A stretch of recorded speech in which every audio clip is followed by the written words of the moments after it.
good morning. No clips, right? No clips for me. Hey, Jamal, you here? I can't hear you. Wait, I'm here. Can you hear me? Yeah, I can hear you. Okay. I had cut the mic off. My bad. You guys are doing okay this morning? Yeah, how about you? So tired. Dragging ass this morning, but I'm okay. I'm okay. Cool. I'm just posting the headlines in the doc right now. Oh, cool. I was debating. I was going back and forth over Monologue, and I couldn't decide because there's so much stuff that went on last night. With choosing Kamala Harris, I was right. So there's that. But there's also this thing of why Harris? What did Warren do in order to try to get that spot and didn't work? Like, and even Sanders. Like, it's just all of the. There's so much stuff that is going on like at once that it's kind of hard to process that stuff, and it's almost like you kind of just have to pick one and run with it. But I picked Harris months ago, and my reasoning was just honestly, she was high profile and she was black. I thought that Joe Biden was going to look for some kind of optics, that he was in no way ever going to go for anything that was real of substance. And I thought she was an easy throw for that. And here we are. Yeah. It's a sucky choice. This is not a good situation at all. Like, It's kind of what everybody was expecting, though. it is what people were expecting, but it's like Joe Biden basically told people nothing is going to change. Now, he's saying this in the middle of a pandemic, where even before the pandemic hit, you had all of these people who were just agitating, looking for something different, just going back and forth between parties. I mean, yeah, and like you said yesterday, the idea that the president is not expected to finish his term is grim at best. Yeah. Yeah. I'm gonna agree with that. Okay.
listening to Radio Sputnik, telling the untold.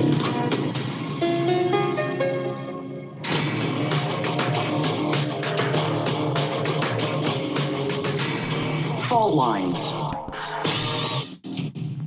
Live from the divided states of America, it is time now for another 3 hours, another edition of the most disruptive show in American politics. In the politically independent corner, I am investigative radio show host Shane Stranahan. And in the left corner, I am the indefatigable, ever vigilant, a burning ember in the darkness, your political analyst, Jamarl Thomas.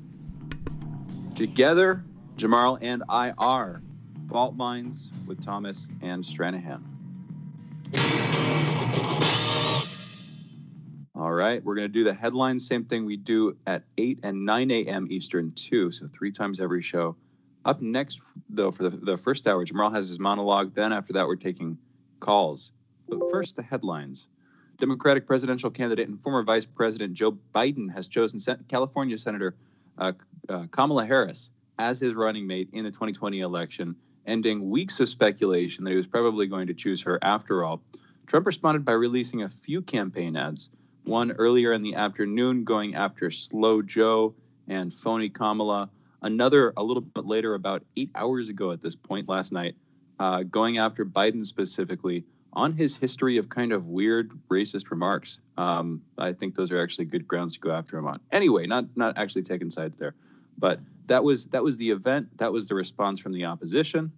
Lindsey Graham, Republican senator from South Carolina, said Kamala is smart, aggressive, and has fully bought into the Democratic Party's very liberal agenda, quote unquote.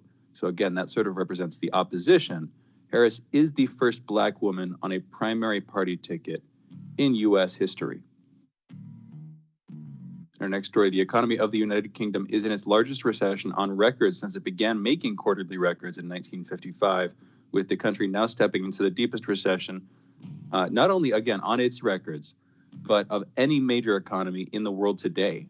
So economic output in the country shrank by 20.4% in the second quarter of 2020. Compared with the end of 2019, UK economic output fell by a cumulative 22.1% in the first 6 months of 2020. That's a worse outcome than Germany, France, or Italy have seen. It's also double the 10.6% fall recorded in the United States. It's interesting that the UK is being hit so hard. That's not good for them. That's not good in general. But it's interesting that they're being hit. We've got to talk about this with Alexander Mercouris, joining us in just about 25 minutes. In our next story, Hawaii is now seeing the fastest rate of spread with the highest coronavirus reproduction rate in the nation. It is currently at 1.6. In other words, every person who gets sick is passing the virus on to 1.6 other individuals on average. The next closest state is South Dakota. That's at 1.2. That's the replication rate. Whereas in Texas, a hotspot right now, definitely, the number is 1.16. Hawaii has so far had less than 3,800 infections and has only, however, had 35 deaths. So while it has the highest replication rate, it's actually, one of the states which has been hit least hard so far. In our next story, Ghislaine Maxwell, the accused pedophile madam and former partner of the late Jeffrey Epstein, has been taken off suicide watch and reportedly wants to be moved out of solitary confinement. Also related to the Epstein case, Les Wexner, former head of the parent company of Victoria's Secret, has agreed to answer written deposition questions in a lawsuit between Virginia Roberts Giuffre and prominent lawyer and Epstein associate Alan Dershowitz. Dershowitz, however, is reportedly pushing for Wexner to be deposed in person or on camera. That trial is due September 6th. That would be when the hearing would be. Interesting stuff. Next story here. Facebook has expanded its bans on behavior and information to include prohibiting depictions of blackface and statements or images suggesting that Jewish people control the world or major institutions. In its community standards enforcement report, Facebook said that it had removed 7 million pieces of quote-unquote harmful coronavirus misinformation on Facebook and Instagram between April and July. And in my last story this morning, tech billionaire John McAfee was recently arrested in Norway after he wore a lacy thong as a coronavirus mask, with McAfee saying that it quote, is the safest available, and I'm refusing to wear anything else, end quote. While McAfee was arrested, his wife was detained. And with that, you are all caught up. That is the news. You're listening to Fault Lines with Thomas and Stranahan. So, Jamarl, what is your top priority for today? So the top priority for today has to deal with what took place yesterday, meaning Joe Biden choosing Kamala Harris to be his vice president. Now, I would like to pat myself on the back just for 1 second, because going back several months ago when I was at Political Misfits, I actually chose Kamala Harris when it became clear that Bernie Sanders wasn't going to win. I thought that this was going to be the person who was most likely get chosen as his vice presidential choice. It wasn't for any lefty reason or anything like that. If anything, honestly, it had more to do just because she was going to be considered black. And Joe Biden, who would potentially want to give something back to the community that hefted him over the finish line, would choose somebody who basically back up all of his ideas. Meaning, Kamala Harris would have folded herself in with whatever policy proposals Joe Biden went with. I mean, she said she was for Medicare for all at one point, then got rid of it. And the tough on crime ticket, which sounds obscene considering you have all of these people marching pretty much in every state across this nation, not to mention across the world, millions of people walking, saying, we're sick of how the police behave. And Joe Biden looks at that and says, yeah, we need a tough on crime ticket. So I'm choosing Kamala Harris.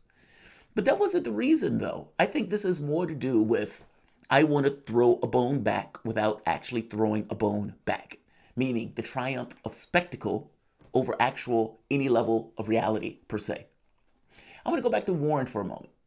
Elizabeth Warren, think about what Elizabeth Warren did. Warren, of everybody else that was in the Democratic field, left it on the table, meaning she left it all on the field. She was willing to betray the people that thought she was a lefty in the way that thought she was a lefty as opposed to a political actor, something that she explained very clearly in the way that she acted in 2016 by not backing Sanders, the guy who she was supposed to be ideologically closest to, as opposed to in this one in 2020, where you had a lot of people who did not learn the lessons from 2016 and full well believe that she was a one-to-one with Sanders, with the exception of being a female. Now, this was disabused over the course of the election season when you had one stone fall after the next.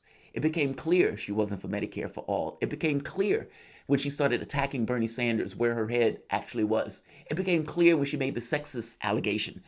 Even when she finally, after saying, I am against super PACs, I am entirely against super PACs, I don't believe in super PACs, super PACs are made from the devil itself, and then accepts a super PAC. Super Tuesday, just to put a dagger in Sanders and suck enough away of the vote, just so Joe Biden can crawl over his corpse, shuffling his way to the nomination. That's a grim vision, but that is somewhat indicative of what did happen. It's truer than not. That was not paid for, or that was not, let's say, rewarded, nor should it have been rewarded, nor would it have been rewarded. This is the African American thing, right? African Americans vote to the tune of like 90% Democrat, regardless of what takes place, regardless of who that Democrat is. And then they're shocked that they don't get anything back in real terms for the support.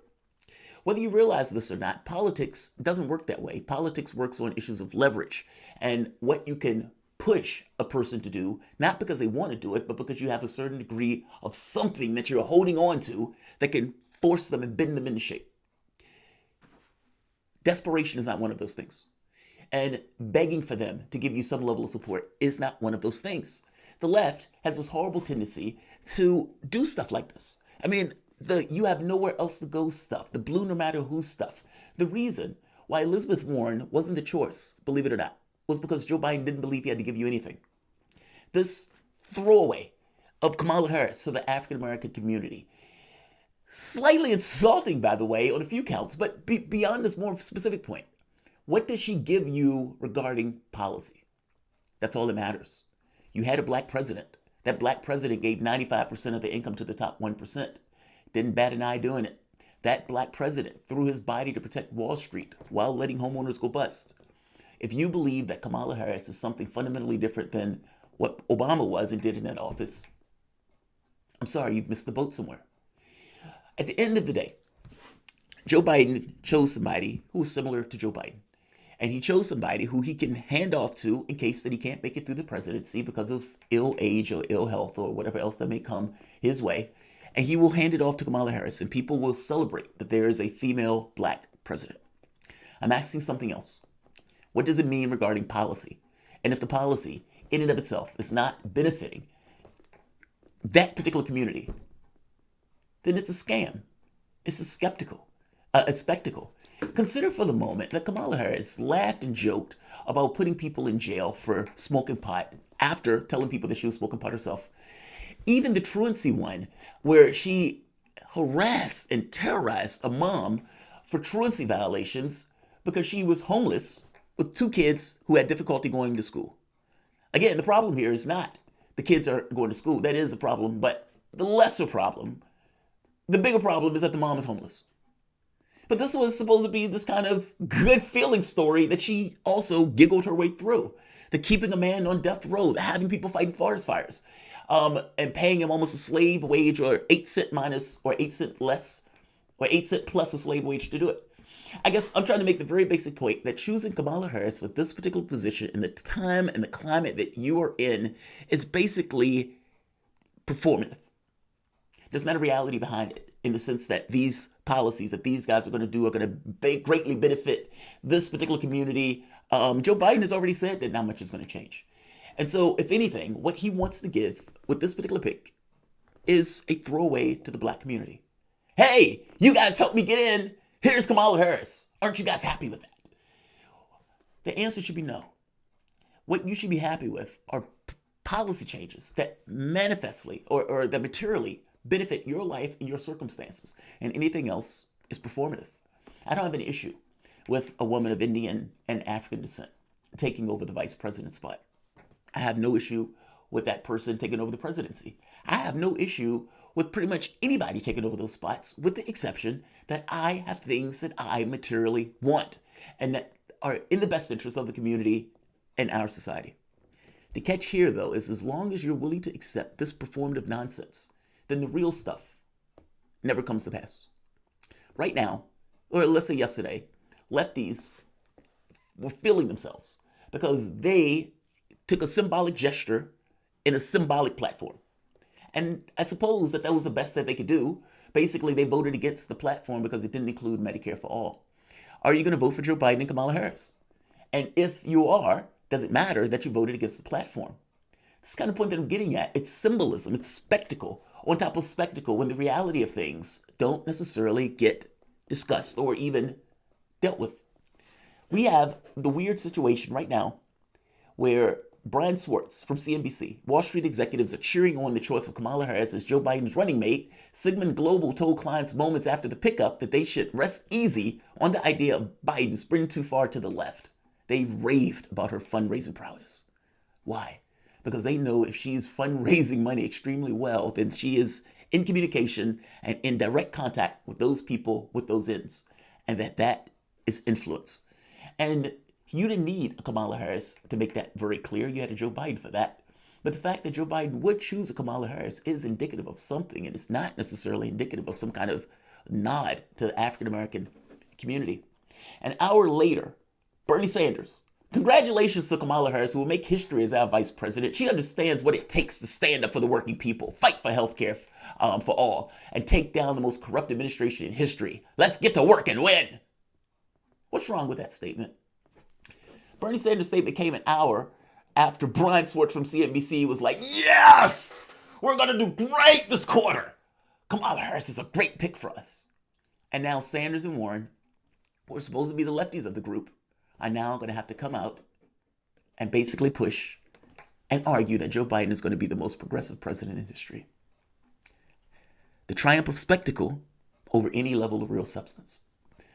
Let's take a break. And we're going to get Shane's opinion on this, and we're going to get callers. You guys are listening to Fault Lines with Thomas and Stranahan. We'll be back in a moment. Fault Lines. Stay tuned to Radio Sputnik.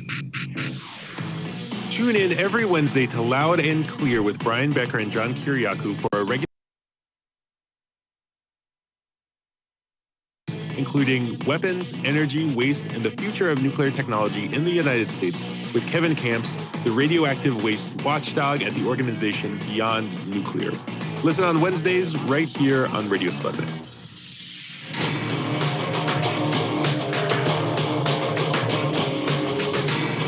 Fault lines.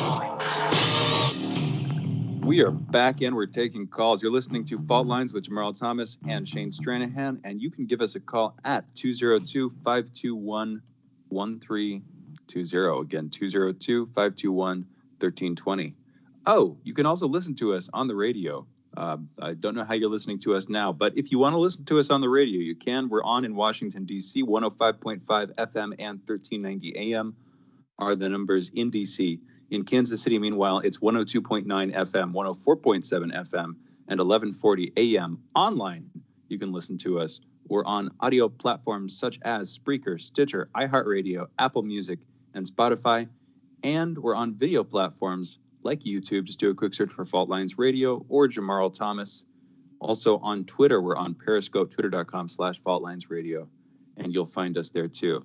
Again, though, we are taking calls this segment, 202-521-1320. Next segment, by the way, we're going to be talking with Alexander Mercouris.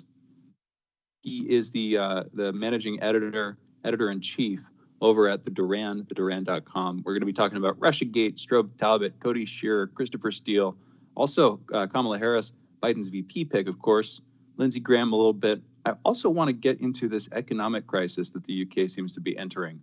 Arguably has been undergoing for the last couple of months. Jamarl, we're just before I come back on Jamarl's monologue, we are taking calls, 202-521-1320. Jamarl, real quick thing here. Go for it. The one thing that I haven't heard that's between Kamala Harris, and it seems to be mostly on the right now, but I don't know how thoroughly it's broken through into the left, to what extent it has. I think it was like April in 2019, where she basically said that she believed Biden's accusers. So she believed the people who had been accusing Biden of like sexual harassment, including Tara Reid, who's the most prominent accuser, but she did. There were others too. She did say that. But keep in mind, she also went after him for the civil rights issue, saying, "How was that little black child, Joe Biden?" You remember that, like during the debates. He didn't hold it against her. And making that choice. Why do you think he picked her? I'm curious. Because she's the popular candidate, and she's the lowest common denominator candidate coming out of the debates, and everybody kind of was expecting him to pick her. That was the sort of default choice, and he did. So that's all there is to it. I mean, you said it. You said it earlier. It's partly optical. I think it's also just political. I mean, she seems to have been a fairly prominent, loyal Democratic politician. So party forces are going to want to reward her, and she can arguably reward them using her network and their network synergistically or something like that. You know what I mean? That's just politics and political reciprocation or whatever. Yeah. Where you're building up your network and then they add their value. But other than that, like you said, it's also optics. Is that she was the presumptive VP pick as far as I can tell, and so sort of paradoxically, self-prophetically, that's who he chose. I think I agree with you on that. I think what goes on, though, is she is before the protest movements, I think Warren might have had a higher chance. I think that basically it boiled down to this kind of question of, okay, do I want somebody who's black or do I want somebody on the left? Now, the thing is, it's not like these things were separate and distinct from one another. I mean, you could have both. But in his framing of the world, it just looks like it was one of the other. And I think his choice was, which one do I need the most? Now, the reality of it is, in both scenarios, Joe Biden looks like he just wants to give something away without giving anything away. And that's just politics in general. You always have to look for the thing that they're trying to hold versus the thing that they're pretending to which to give, and whether or not they're actually giving that thing.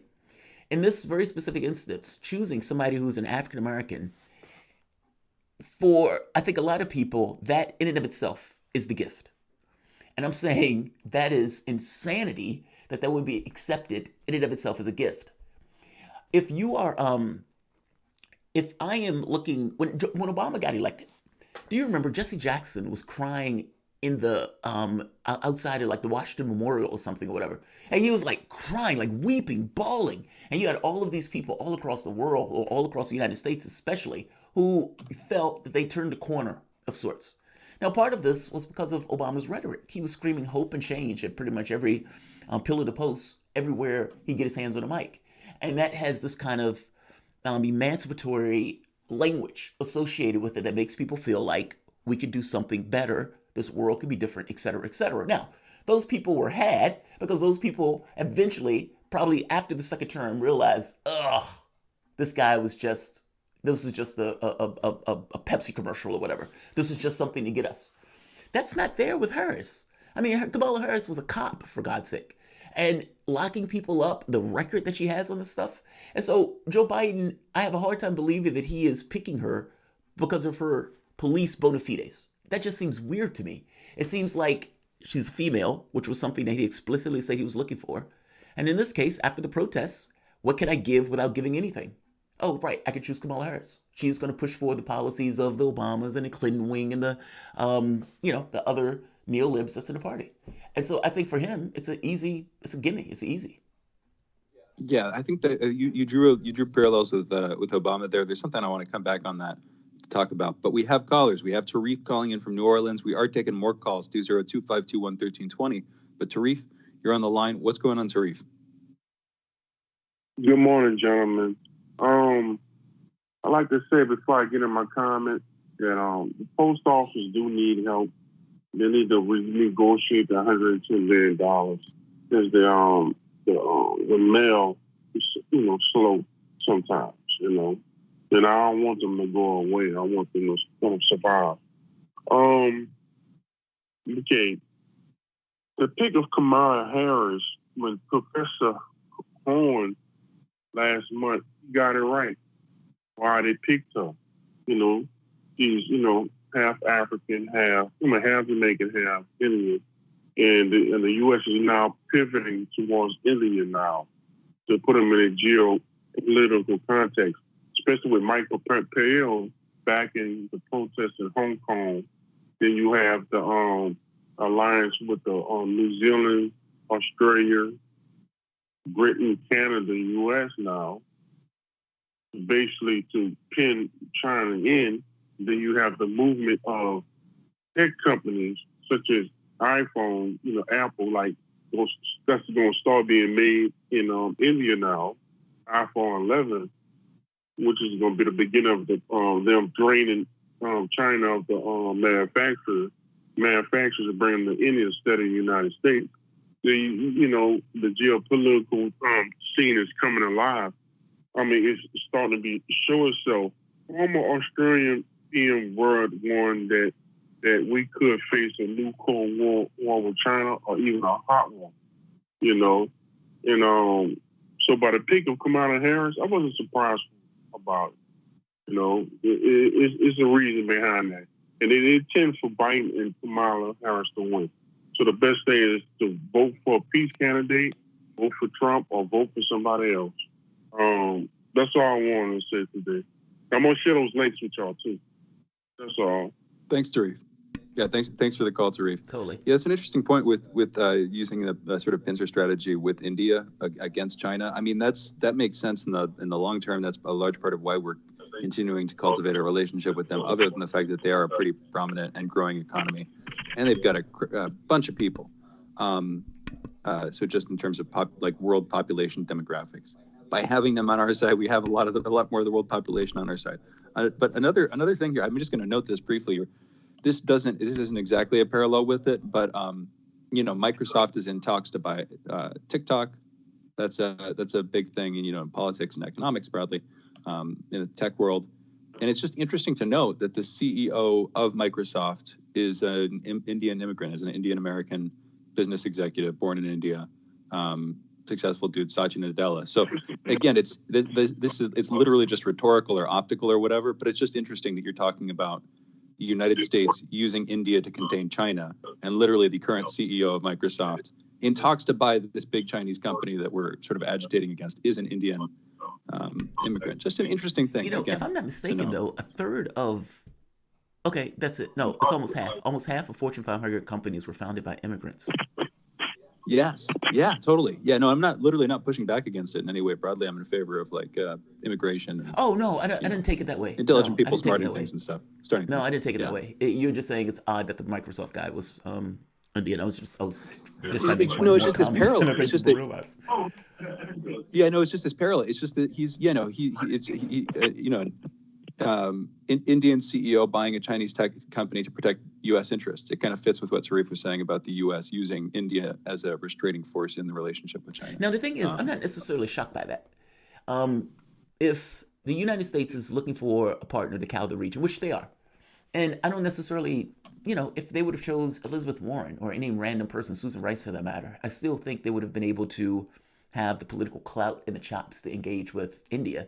So I don't necessarily think it's entirely necessary. And I don't know if Kamala Harris even associates herself with the Indian part of herself, if that makes sense. I know that sounds weird, but most of the time and often when they're talking about Kamala Harris, they only talk about her as being black. And it's clear she has another side to herself. I think her dad was African and her mom was Indian of sorts. But I don't know. I guess I don't know if that's necessary in order to forge those relationships. I mean, couldn't that have been said with Tulsi Gabbard, for that matter? Tulsi Gabbard, she's whatever people want to say about Gabbard. I actually like Gabbard, even though I think her relationships with Modi is a little dodgy. But I guess I'm making the point that wouldn't those things have also been true whether or not the person was of Indian descent or not? That India would have leaped at the chance under Modi to work with the United States in whatever particular capacity that the U.S. would have worked with him on, especially if it's for business investment that initially was going to go to China. I don't necessarily think it's required that you need someone of Indian origin in order to make that deal work with India. I honestly do believe that this has a lot more to do with her just being black. And I'm not saying it as a negative per se. I'm saying that more so as with all of the protests and with people having this feeling, is at least in the black community, where they would argue Democrats take us for granted. Now, my point is, of course Democrats take you for granted. It would be weird if they didn't. They take you for granted because you allow yourself to be taken for granted. If you're voted for Clinton to the tune of like 90%, and you have this situation of after voting to the tune of 90%, you turn around and steal back Clinton, who at best is like, I suck on hot sauce. That's sad. I mean, like, so the giving you a Kamala Harris is not, so the giving you of Kamala Harris is not a thing into itself. That's what I'm getting at. It's an optics gift. It's not a realistic thing that materially affects your needs. Yeah. I mean, okay, so this is, we'll have time for it, just a minute, I guess, here. I'll try to do this quick. You're talking about Obama. You're drawing parallels or allusions to Obama and the difference between people looking to Obama for genuine hope and change, his message for this sort of early example of somebody trying to institute systemic change in the 21st century. I think really the first example in the 21st century in the U.S. On that presidential level. Anyway, people voted him into office on that sentiment. And it was a sentiment, as far as I can tell. It wasn't a clearly defined. There were policies, obviously he was pushing for quote unquote Obamacare. He was pushing for better medical care. There were some specific policies on there, but there was also just this genuine feeling that he was like a young candidate, independent to some extent from the political system, with his own ideas. Up to that point. Okay, so that's setting the stage for the 2010s. Now, in the 2010s, I think a lot of that sentiment and energy in certain cohorts of the left shifted over into caring more and more about identity politics, shifted it over into caring more about sort of symbolic representations and reifications of these underlying material problems, where instead of focusing on solving the underlying economic problem, which you can presume to be at the core of the stuff in a lot of cases, instead of solving poverty, for instance, or making efforts to solve it, or instead of solving problems of homelessness or lack of jobs or the nature of our economy, instead of solving those things, you focus on higher level demographic things, namely language that people use or the ideas that people have about other people. And we shifted into that. And you're right, we shifted into this sort of symbolic, non-representative way of solving problems. And I think we're seeing that. I think after Obama, the only thing that would have cleared people's mouths as a palate cleanser is a black I mean, for a lot of people, is a black woman candidate. A lot of people were looking to Hillary, obviously, in 2016. I think a lot of people would have preferred a Michelle Obama. I think literally that was the mode that a lot of people were in coming out of Obama's presidency, specifically going up against Trump. And so from that end, it's not a surprise to see Kamala in. But I think Tarif had an interesting point there with the Indian thing. So I wanted to sort of boost that too, because I like that kind of take. But we're going to go into a break. We'll be back in a minute. We're going to be joined by Alexander Mercouris, editor-in-chief at theduran.com. Check again in a minute. You're listening to Fault Lines with Jamarl Thomas and Shane Stranahan.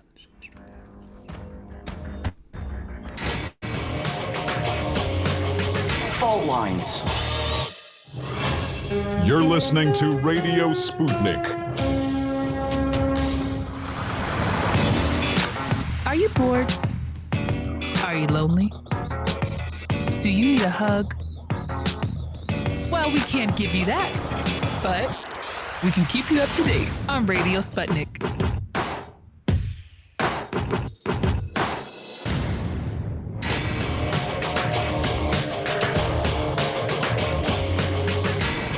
Fault lines. And we are back. You're listening to Fault Lines with Thomas and Stranahan. And thankfully for this segment and the next, also Alexander Mercouris.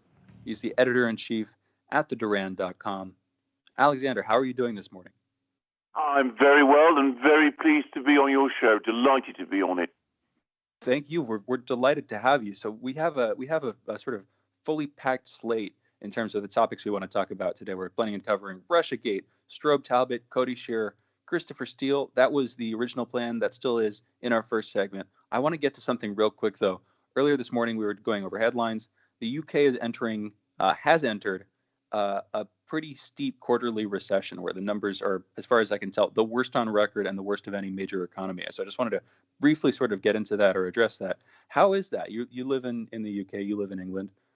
What has that been like? Is that being borne out in terms of the streets or in terms of the prices of goods? What are you seeing there? Do you think this is being overblown? What's your take, Alexander? No, I don't think it's been overblown. In fact, I think it's absolutely spot on. I live in the epicenter of the British economy, which is in London. The British economy is very unbalanced. It depends to a disproportionate degree on financial services, consumer spending, and a very bloated and, if I have to be frank, corruptly managed housing and property market. These are all intensely vulnerable to the kind of recession shock we had when the pandemic hit the economy back in March. Other countries which rely more on producing things, which have a bigger manufacturing base, for example, you can get people back into factories, you can get factories reopening and starting up again. But when it's an economy like the British, it has far less resiliency. If you combine that with a massively mismanaged response to the pandemic, Britain has had the highest proportion of deaths from the pandemic of any country, any of the major Western economies, and by a very wide margin. And the government, which is, and I think it's being charitable now, does not manage things very well. Then this huge economic contraction, which we are seeing, the 20% contraction, is entirely predictable. And I see it in lots of ways. I see it in boarded up shops. I see it in, not so much in rising prices, though there have been some of those, but also if you venture into the centre of London now, you see basically the centre of London has become almost a ghost town, despite the fact that many of the restrictions that existed at the time of the crisis have eased. Alexander, got a quick question for you. What is the interplay between COVID and Brexit on the recession? Meaning, I would imagine that these things are feeding off one another and potentially both making each other worse. Everything is feeding off each other because, of course, the thing to always remember about Brexit is that ultimately it is an ideological enterprise. The people who drove it were not concerned about the economy, not even interested in the effects on the economy. And of course, I said that Britain has an unbalanced economy, very focused on financial services.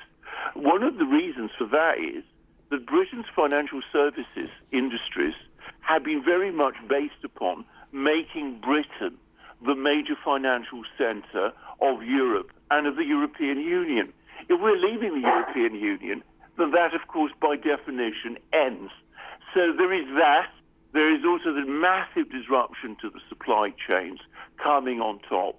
And there is the huge uncertainty about the kind of Brexit trade deal that may or may not happen at the end of this year.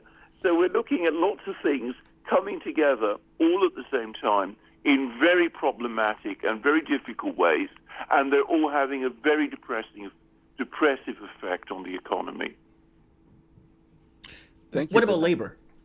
Yeah, I mean, has to be opposition to this. I mean, are they able to make hay of this? Yeah. I'm afraid you've put your finger on another major problem, because one of the great paradoxes, one of the bizarre aspects of the situation is that though it is universally acknowledged that the pandemic has been mismanaged, it is universally acknowledged that the economy is doing very badly, the Conservatives are maintaining their lead. Now, I think this is because the Labour opposition isn't functioning effectively as an opposition. They are not putting together an alternative programme for Britain. What they are doing, what Keir Starmer is doing, as I very much feared he would do, having followed him for some years now, is that he has done an awful lot of tactical positioning. He's taken on the left of his own party, which is the creative part of his party, the part of his party that comes up with new ideas, but which is the part of the party that gets criticised. He's demoralised many of his activists, and he seems to think that the way of achieving results is to score points off Boris Johnson in parliamentary exchanges, which, of course, very few people really are interested in. But it's very much an aspect of his of the nature of his training as a lawyer, and dare I say it, of his rather, safe, careful, prudent personality. So the result is that Labour is not making the impact in this situation that it should be, and politics in Britain at the moment continues to be dominated to an unhealthy degree by internal debates within the Conservative Party. If you really want to look for opposition, you have to look to people within the Conservative Party who are critics of Johnson, and there are many of those, and they are still the people who are bringing up these points and arguing against Johnson, either because they want a more free market approach or because they want to slow down Brexit or whatever. That's where the major criticism and the opposition is actually coming from at the moment. Of course, you do have a certain amount of, activism on the streets. BLM took off very significantly in Britain earlier in the summer, and I think was partly because, again, people felt that through BLM, especially young people, felt that this is an opportunity to display their activism, and the Extinction Rebellion is also an important thing here. But they are partly filling a vacuum that Keir Starmer's Labour Party is creating. So, Alexander, I'm curious, what form does that opposition take? Within the Conservative Party, you're describing that's the sort of only real actual infighting going on here in terms of the British political system trying to work out its problems. But what forms do those criticisms take within the Conservative Party? Right. There are two groups which have been emerging, and one of them which has become a more organised group. Now they've actually, sort of set them up. Within the Conservative Party, there are people who claim to belong to what they call a one-nation tradition. They have a sort of more paternalist view of what the Conservative Party should be like.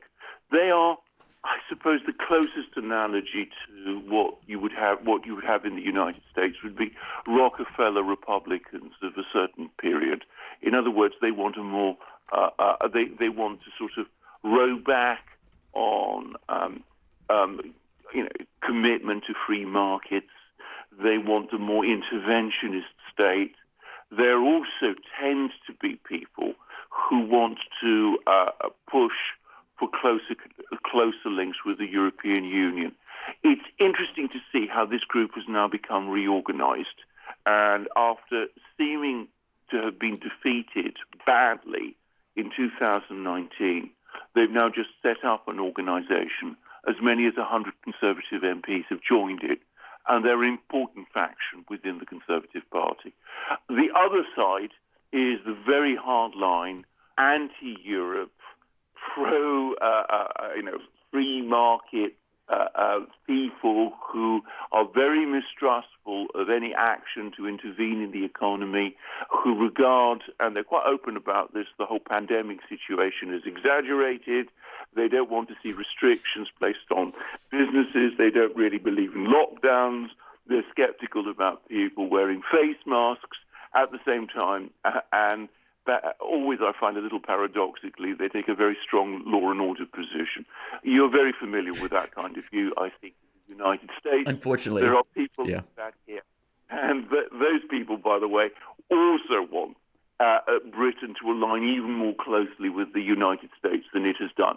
If you read the Daily Telegraph, that is their major policy. That's the newspaper that expresses their views, and they're criticizing Johnson because they don't feel that he is acting sufficiently aggressively in conducting those set of policies.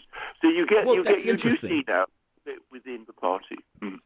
But Alexander, is that coming from, when Boris Johnson won, he was able to win some labor districts that had never been conservative before. I mean, Skinner's district, if I'm not mistaken, Skinner had been there forever. He was like 150. He had been there from the origin of that district. He lost. And so is it possible that the reason that Bojo has to take a particular stance like this is because he has to court and maintain those labor voters that he was able to get in that last election? Or do you think this is just happenstance, that Bojo just has a particular political position on his own that these other guys are just against? You're absolutely right about this. In fact, Johnson is obsessed with retaining these ex-Labour seats, these seats in former coal mining regions, small industrial towns. He is completely focused on those to the point where, of course, it is reducing the coherence of his policies, because what he tends to do is he looks at what opinion is saying in those places and he tends to follow it.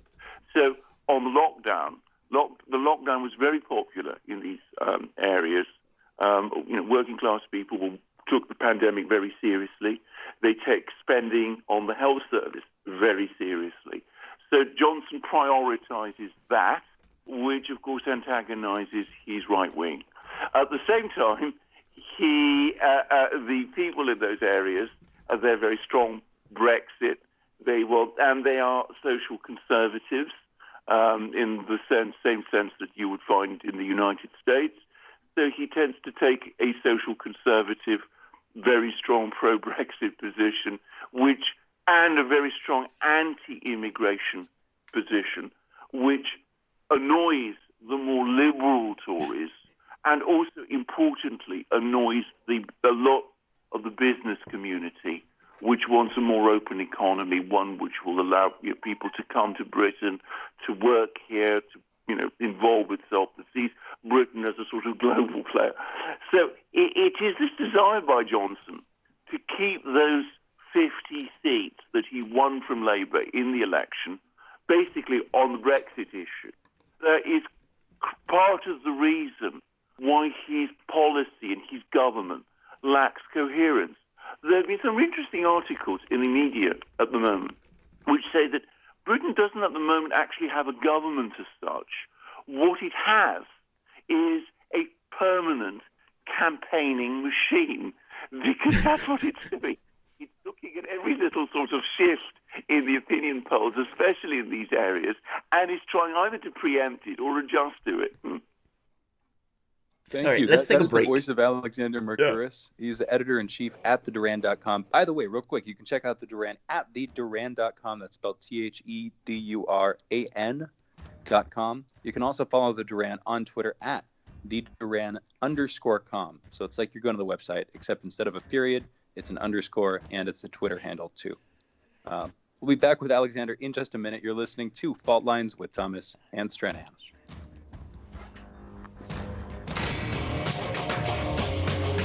Fault lines. Epidemics and pandemics could kill millions of people, and they actually did. Centuries ago, deadly outbreaks called the Black Death, the Plague of Justinian, and the Spanish flu ravaged countries, empires, and whole continents. Some of these diseases are still present around the globe. Others have become a thing of the past. Discover how these ancient and not-so-distant outbreaks from previous centuries differ from modern-day SARS, MERS, and coronavirus pandemics. Listen to our new series, Outbreak, the deadliest epidemics in human history, this week on Radio Sputnik.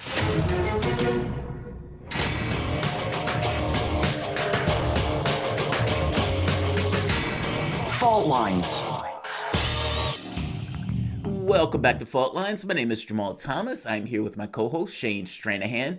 We're joined by Alexander Mercouris, editor-in-chief at theduran.com.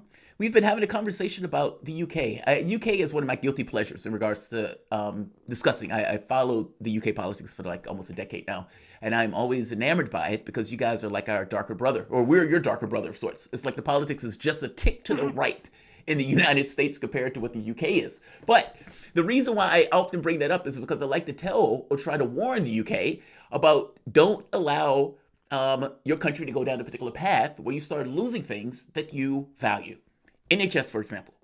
Now, in the deals and the relationship, meaning the recession and everything else that's taking place in the UK, not to mention the Brexit talks and the stress of the Brexit talks, the breakdown of the supply chains associated with COVID-19, you have a country now that picked maybe the worst time ever to leave.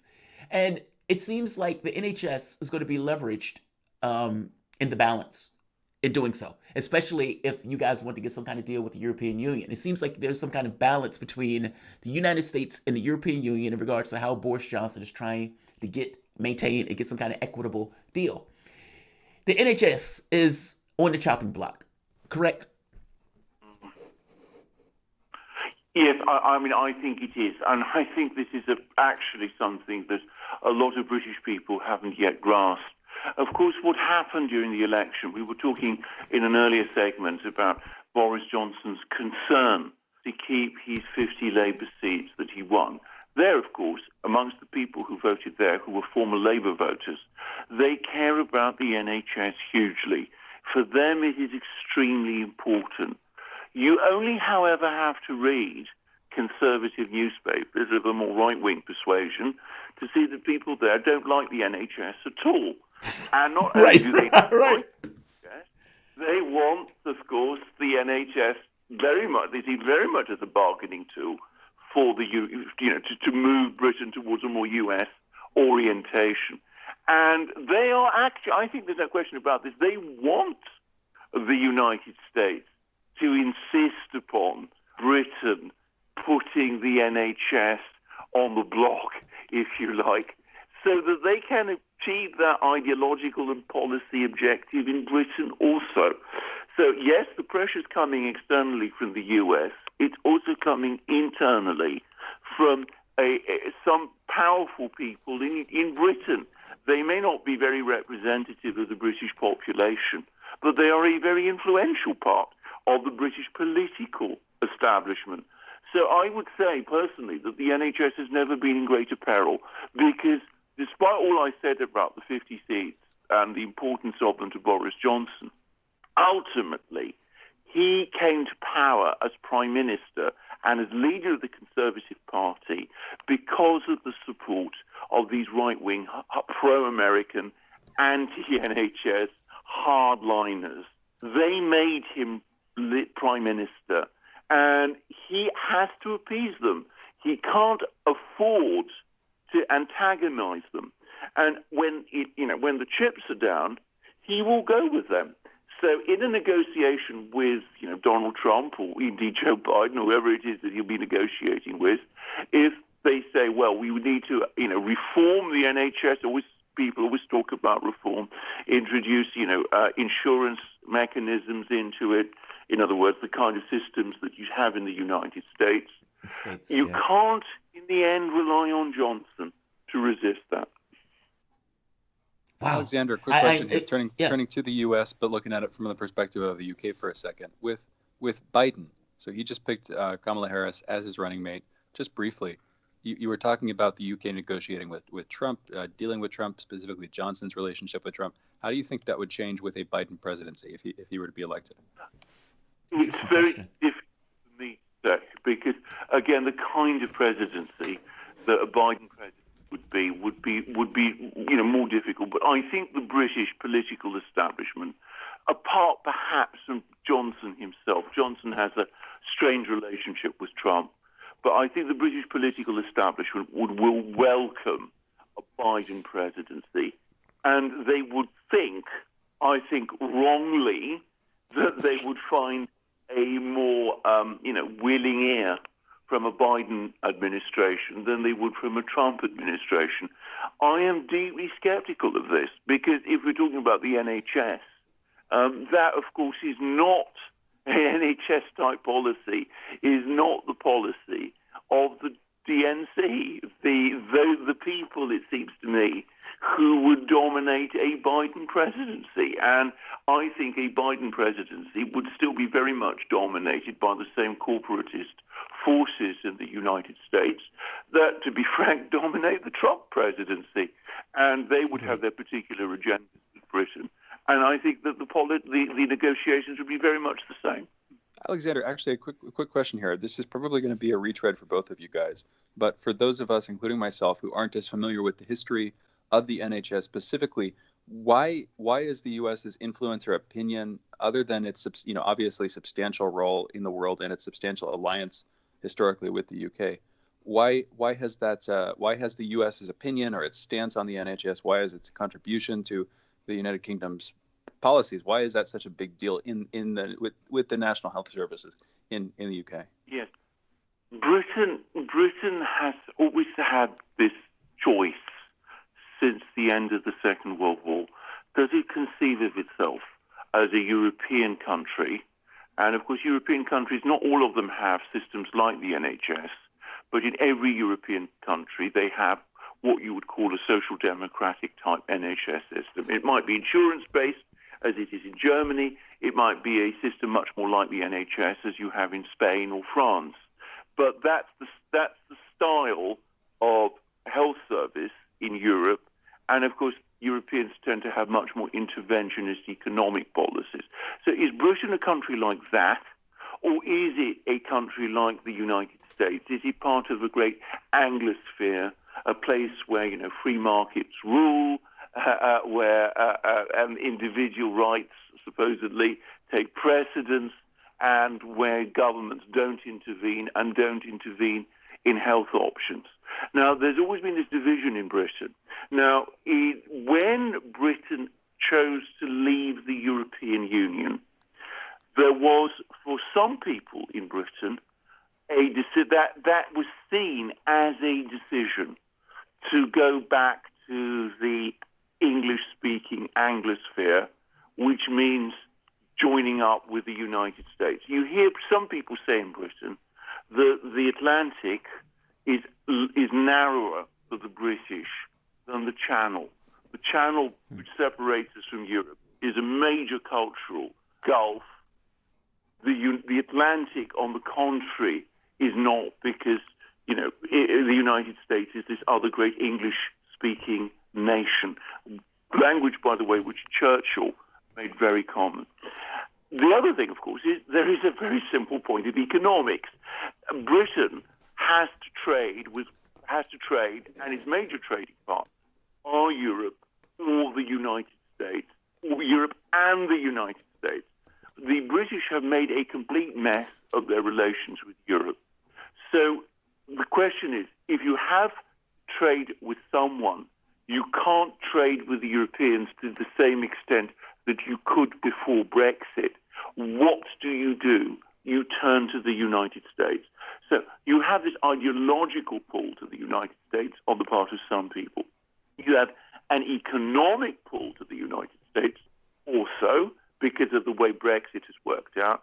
And beyond that, there is this conception of Britain still that exists here as a kind of great power, but it can only be a great power by very intimate alliance with the United States through military, through intelligence, and that means going along with what the United States wants on things like our health service and things of this sort. Now, I should stress that's not how ordinary people you meet on the street, how they feel about these things.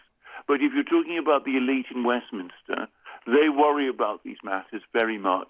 And for them, what the US thinks on any subject, be it economics, be it on the health service, be it on foreign policy, be it on intelligence issues, counts hugely. It is disproportionately important. I see. Let me ask you about Huawei. So yeah. Thank you. Go ahead. No. Finish your statement. Finish your thought, Shane. Well, no, we only have a few minutes left to ask a couple of questions in a row. Thank you, Alexander. I'd be happy to talk about this more. The only thing that was coming up there was just this brief observation, and then I'll pass it over to Jamarl. That it seems like it's not just symbolic. It does frame the ideological lens that the elites are going to view things through in the UK. Specifically, of course, I'm talking about the United States opinions on Britain's National Health Service. I'm just curious, again, going forward, we shouldn't cover this right now. I want to pass it to Jamarl, but I'd like to talk in the future when you're back on at some point more about that. Why exactly the United States cares, if there are investment opportunities, for instance, if there are things like this, or if, like you were saying, Britain is just trying to sort of balance its interests in this almost mechanical way so that it can maintain trade relations with both the EU and the US and have the US's military support. Right. I mean, it's a fascinating subject, and of course you start seeing these discussions happening at the beginning of during the Second World War. I mean, you had people in Britain at that time because there's always this concern in Britain also to maintain Britain as an important country. But it doesn't have the power to be an important country. So how do you do that? You get close to our American cousins, as we talk about them. Of course, Americans would be very surprised to learn that they are cousins of the British. But this is still a language that you hear in Britain, and it's very strange. What does the United States get from this? I think the United States is in a very advantageous position with respect to Britain because it gets in Britain a loyal ally, which has a bridge to Europe, at the same time as it doesn't really have to ever give very much because it doesn't have the pathologies for wanting close relations with Britain that the British elite has in wanting close relations with the United States. So it's not just an unequal relationship in terms of power, it is also an unequal relationship in terms of sentiment and psychology also. And this is even after the Iraq War. Like, that didn't shake anything loose in regards to the way that Britain regarded America, especially from the standpoint of the public. Right. Well, the public, as I said, always the British public has a much more skeptical view of all of these things. No, but if you're talking about the elite, the Iraq War, bizarrely, ultimately reinforced the feeling of the elite that they have to be even closer to the United States. Even though the total debacle, what it did, this sight of hundreds of thousands of people, millions of people protesting, made them feel, just as lots of things have made them feel since then, that they are somehow, their position in Britain is insecure. How do they strengthen that security? They strengthen it by developing even more close ties with the United States, which is the great country, the great superpower. Alexander Mercouris, thank you so much for joining us. That was the voice of Alexander Mercouris, editor-in-chief at theduran.com. We'll be back in a minute with another great 2 hours. You've been listening to Fault Lines with Thomas and Stranahan.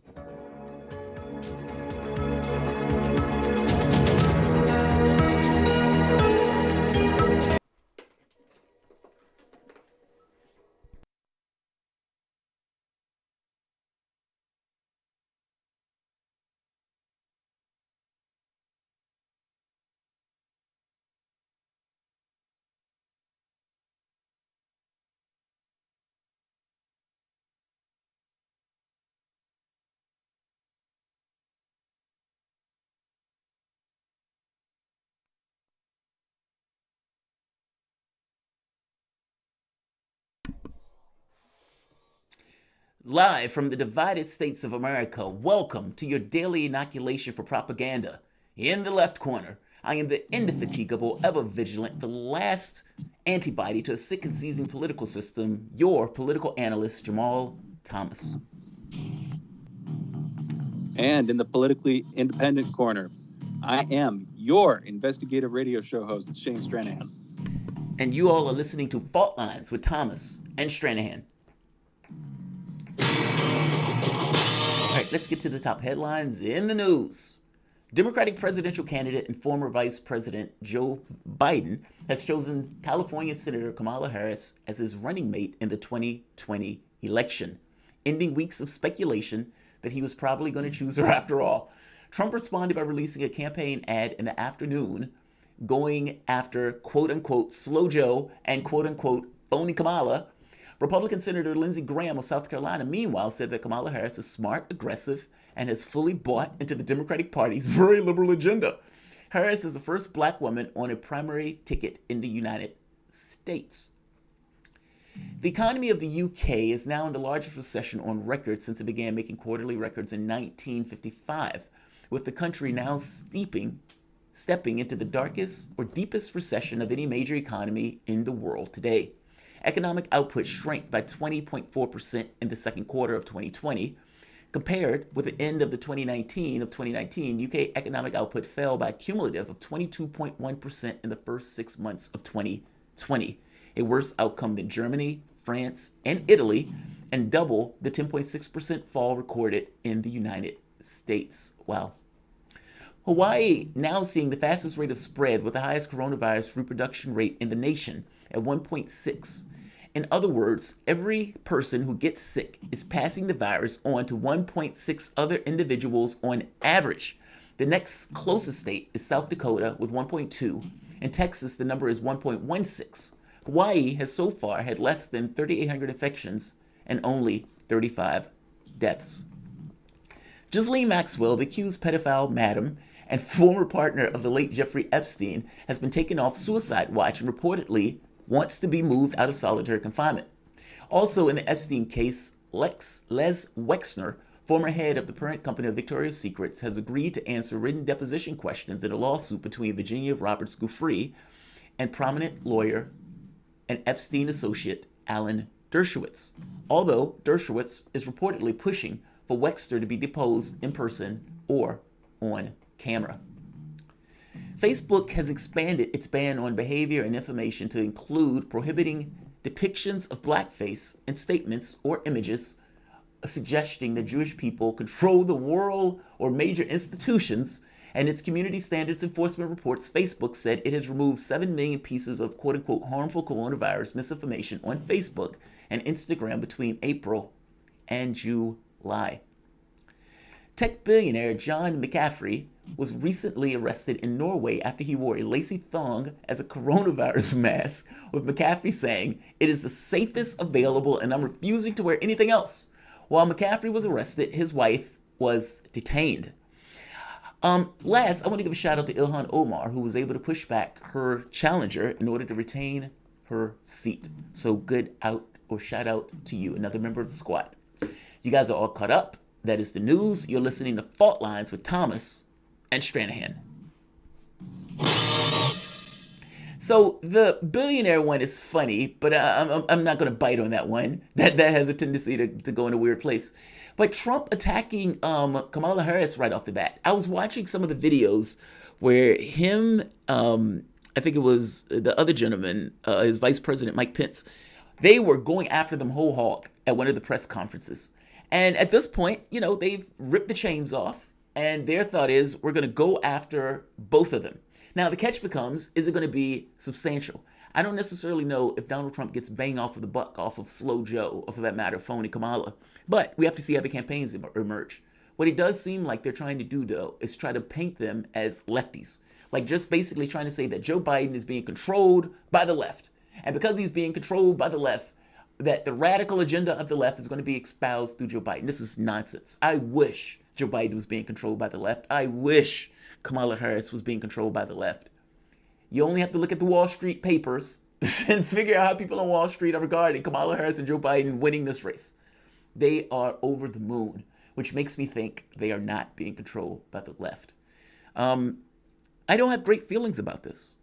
I mean, I had some good feelings about the protests, thinking that, okay, maybe there's something that can change in this. I had some thought that maybe lefties have finally got to the point where they can stand under this idea of policy and say, we're not going to support you. We're not functioning under the idea of a party. We're functioning under the idea of policy. You accept or don't. Meaning, if you get nearly unanimous support among Democrats for saying Medicare for all, it is obscene that you're going to walk away from it and telling somebody to go vote for somebody else, or you're just going to tell them to go kick rocks. But that became all the more real when Trump and the COVID-19 hit.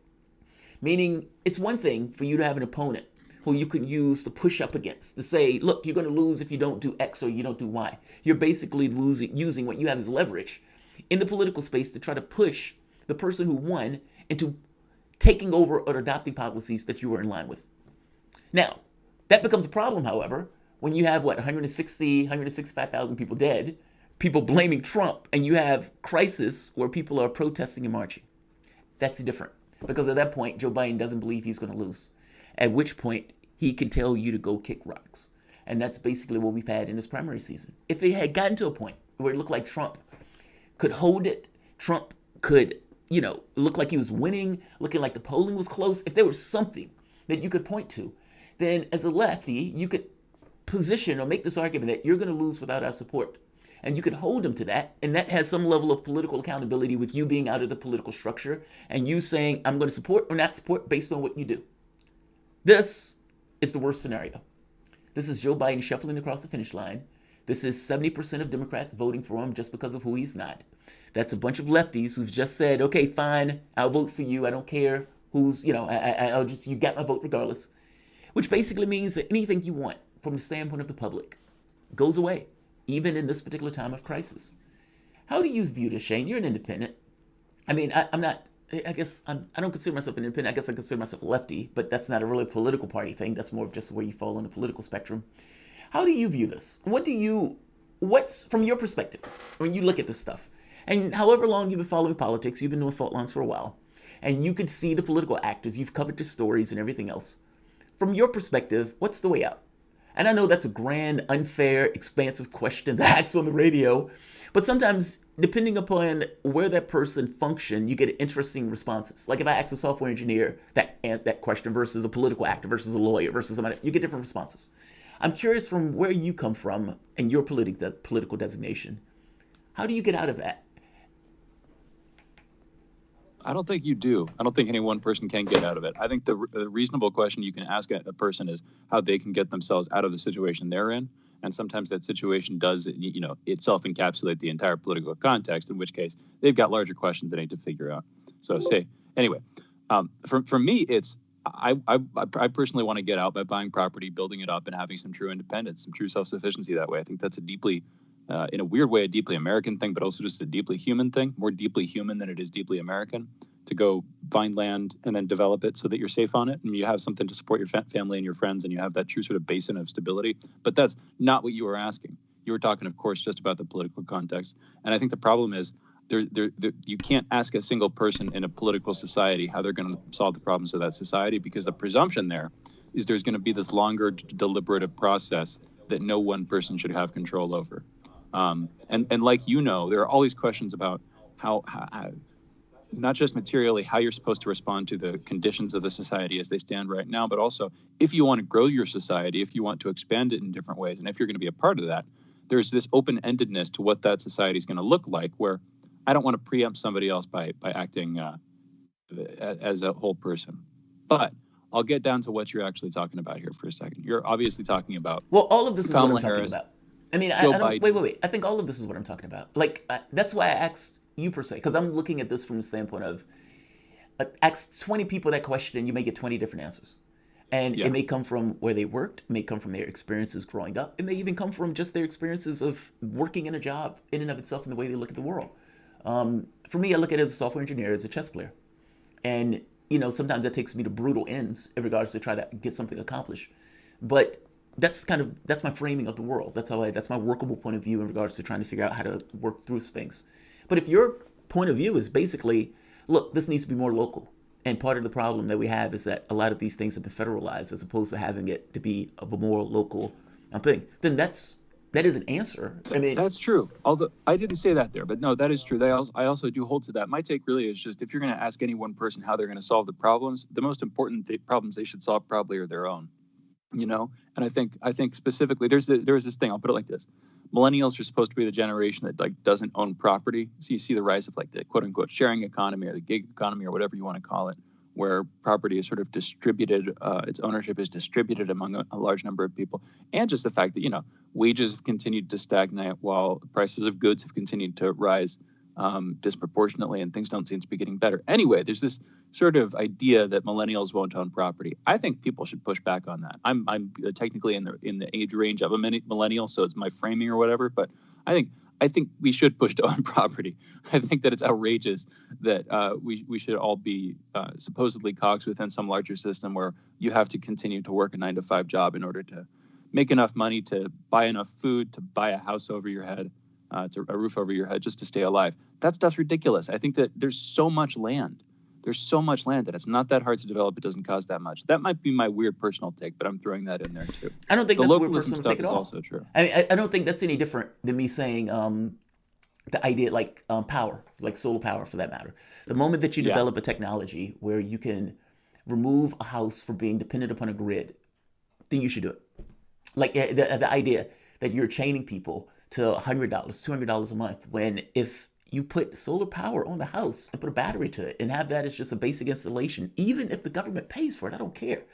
I want to remove that bill off of those people's heads. That's one less bill that those people have to pay, and that's $200 a month that's in their pocket.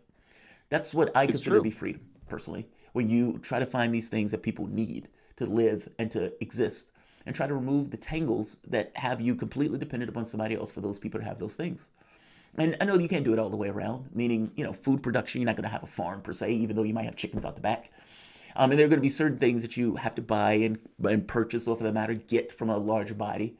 But if we can get rid of these entanglements that keep people, desperate, or keep people in conditions where they have difficulty from manipulating or materially, just from getting by, I think you should do it.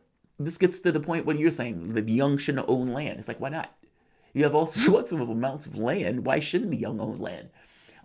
No, I agree with you on this stuff. I think I agree with you more on it than I disagree with you on it. And I don't necessarily think go into it from the framing of, well, no, I think it's insane that people basically have to work a job in order to get a car, in order to feed themselves, in order to pay for the house, in order to pay for the car that gets them to the job. Like, it's this long string of things that basically keep you entirely dependent upon a particular system. No, I agree with you on this. I think I agree with you on this more than I disagree with you on this. Now, here's the thing. If you have a farm, it's not like the day-to-day grind ends. So the work doesn't end. You have more work that you're having to do on the farm. There's no illusions about that. But the idea there at the very least is that the work is under your control, it's under your direction, and it's a relationship with something real, life, the biological living stuff that makes us up, as opposed to this fake system that we built for ourselves to sort of manicure our reality or entertain ourselves or whatever. You know what I mean. There are those ideas. One quick last note. We're taking calls 202-521-1320. But on the national level, we're about to go into a break. On the national level, isn't this just like abuse of Joe Biden in a way? I mean, this is a guy. It's weird to put it in those terms because yes, he's running for the president. That's an esteemed position to be in, just right there. Obviously, he's long history. A lot of stuff to criticize there. Isn't it kind of a weird abuse that we're making this guy run when he should be spending these years just sitting somewhere, maybe in prison, but just sitting somewhere, more or less happily. I mean, and legitimately, as far as I can tell, he has been put up to run, and now he's been running for a while. Everybody's making fun of him, on the right at least. And it's a huge amount of pressure. He can't really handle it probably. And therefore, he probably isn't making his own decisions. He's just being led along on a leash. Isn't that abuse? I mean, legitimately. Oh, isn't that looking abuse? at it from his perspective? Let's go to a break. Let's talk about that. I love that one. Is Joe Biden being abused by running for the presidency because that was the only guy who could basically stop Sanders? Oh, you guys are listening to Fault Lines with Thomas and Stranahan. We will be back in a moment on that question.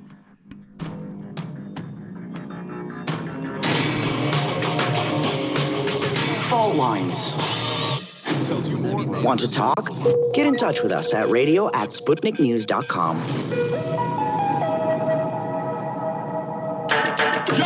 Deshaun, what do you want to talk about today? Well, Bob, that's easy. I want to talk about the... Driving me nuts. I think the self-driving car thing's already out of the gate. No. It's never too late. See, now the leading experts in the field, I mean, just pick one, whichever one, leading experts have repeatedly warned us about the dangers of artificial intelligence. Look, I'm telling you, man, we have to stop the robots by any means necessary. I see what you did there. Yep. Tune into our show By Any Means Necessary daily from 2 to 4 p.m. Eastern Time on Radio Sputnik. And don't forget to call in at 3:20 p.m. to our studio number 202-521-1320. And if you miss us live, check us out on SputnikNews.com, Spreaker, iTunes, iHeartRadio, Spotify, or wherever you listen to podcasts to stay up to date on the latest political, social, and economic movements shaping the world around us.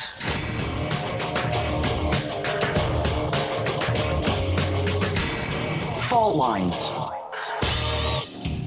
Welcome back to Fault Lines. My name is Jamarl Thomas. I am joined by my co-host, Shane Stranahan. We're coming to you live out of the station in Washington, D.C. If you guys are in the area and you want to listen to us on the radio, you can catch us at 105.5 FM and 1390 AM. We're also kicking around in Kansas City at 102.9 FM and 104.7 FM. If you guys are digging what Shane and I are putting down and you want to get involved in the conversation, you can send us a chat, you can send us a tweet, or for that matter, you can give us a call at 202-521-1320. That is 202-521-1320. So we left off on a really interesting question that is it abuse that Joe Biden is running in the election?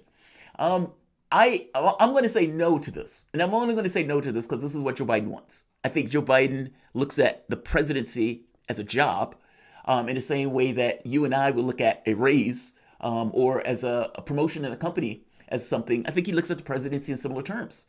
He's been in politics forever. He had to drop out of the 90s campaign for lying about civil rights, lying about his speeches, lying about his educational accolades. And so, it's like you get to the 20s or 2020, he assumes that everyone has forgotten to lie about the civil rights. So he brings that up again. And now in his head, I think he wants to be president, whether or not he can cognitively do the job. I mean, I think for Joe Biden, if he can last for 2 years as president, I've made it as president. That's the most important thing to him. So is it abuse? If it is, it's self-abuse. And it's self-abuse in a way that I would drive myself to work multiple jobs despite the medical stuff. I think he's doing it on his own volition. I don't think he's being forced. I think he's being led around, yes. But do I think he wants it? I think he wants it. Now, tell me why I'm wrong on this, Shane. But do you think... I don't think he's in a position to judge his own dementia in this case. I mean, unless... Okay, so I'll put it like this.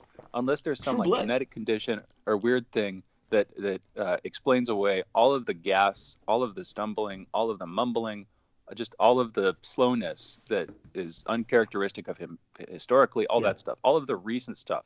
Unless there's some other explanation, then the people closest to him, you assume and suspect would care about him the most, should be telling him, "Don't you shouldn't do this. This is not best for your health. We in this time right now where we feel like it's towards the end of your life. We really want to spend as much time with you as we can. I'm not kidding. That's the actual human conversation. And look, you've seen what that job does to people.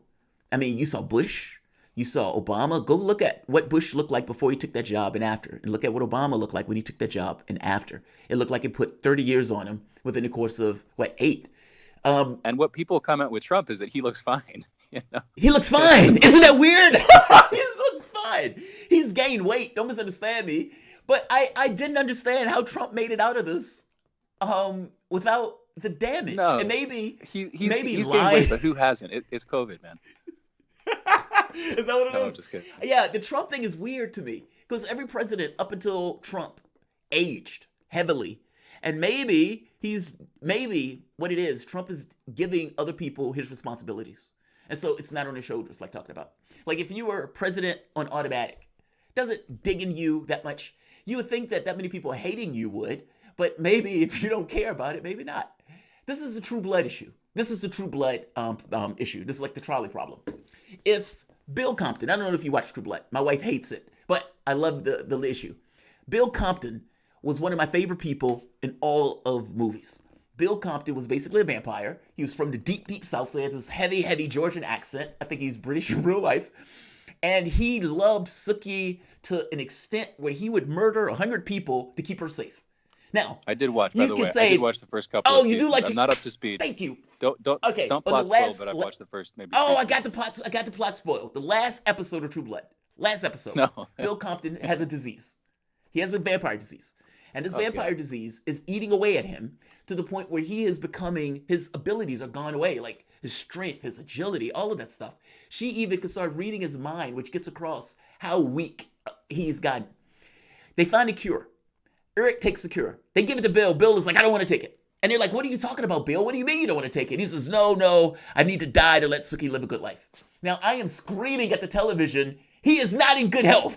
He's not in good frame of mind to make this choice, shove that cure down his throat. And if Bill wants to kill himself after, fair enough. But don't let him do that. But he wouldn't do it. He decided to end his life and had Sookie kill him. Now, the wild part about this is I look at this and I'm like, oh, that's insane.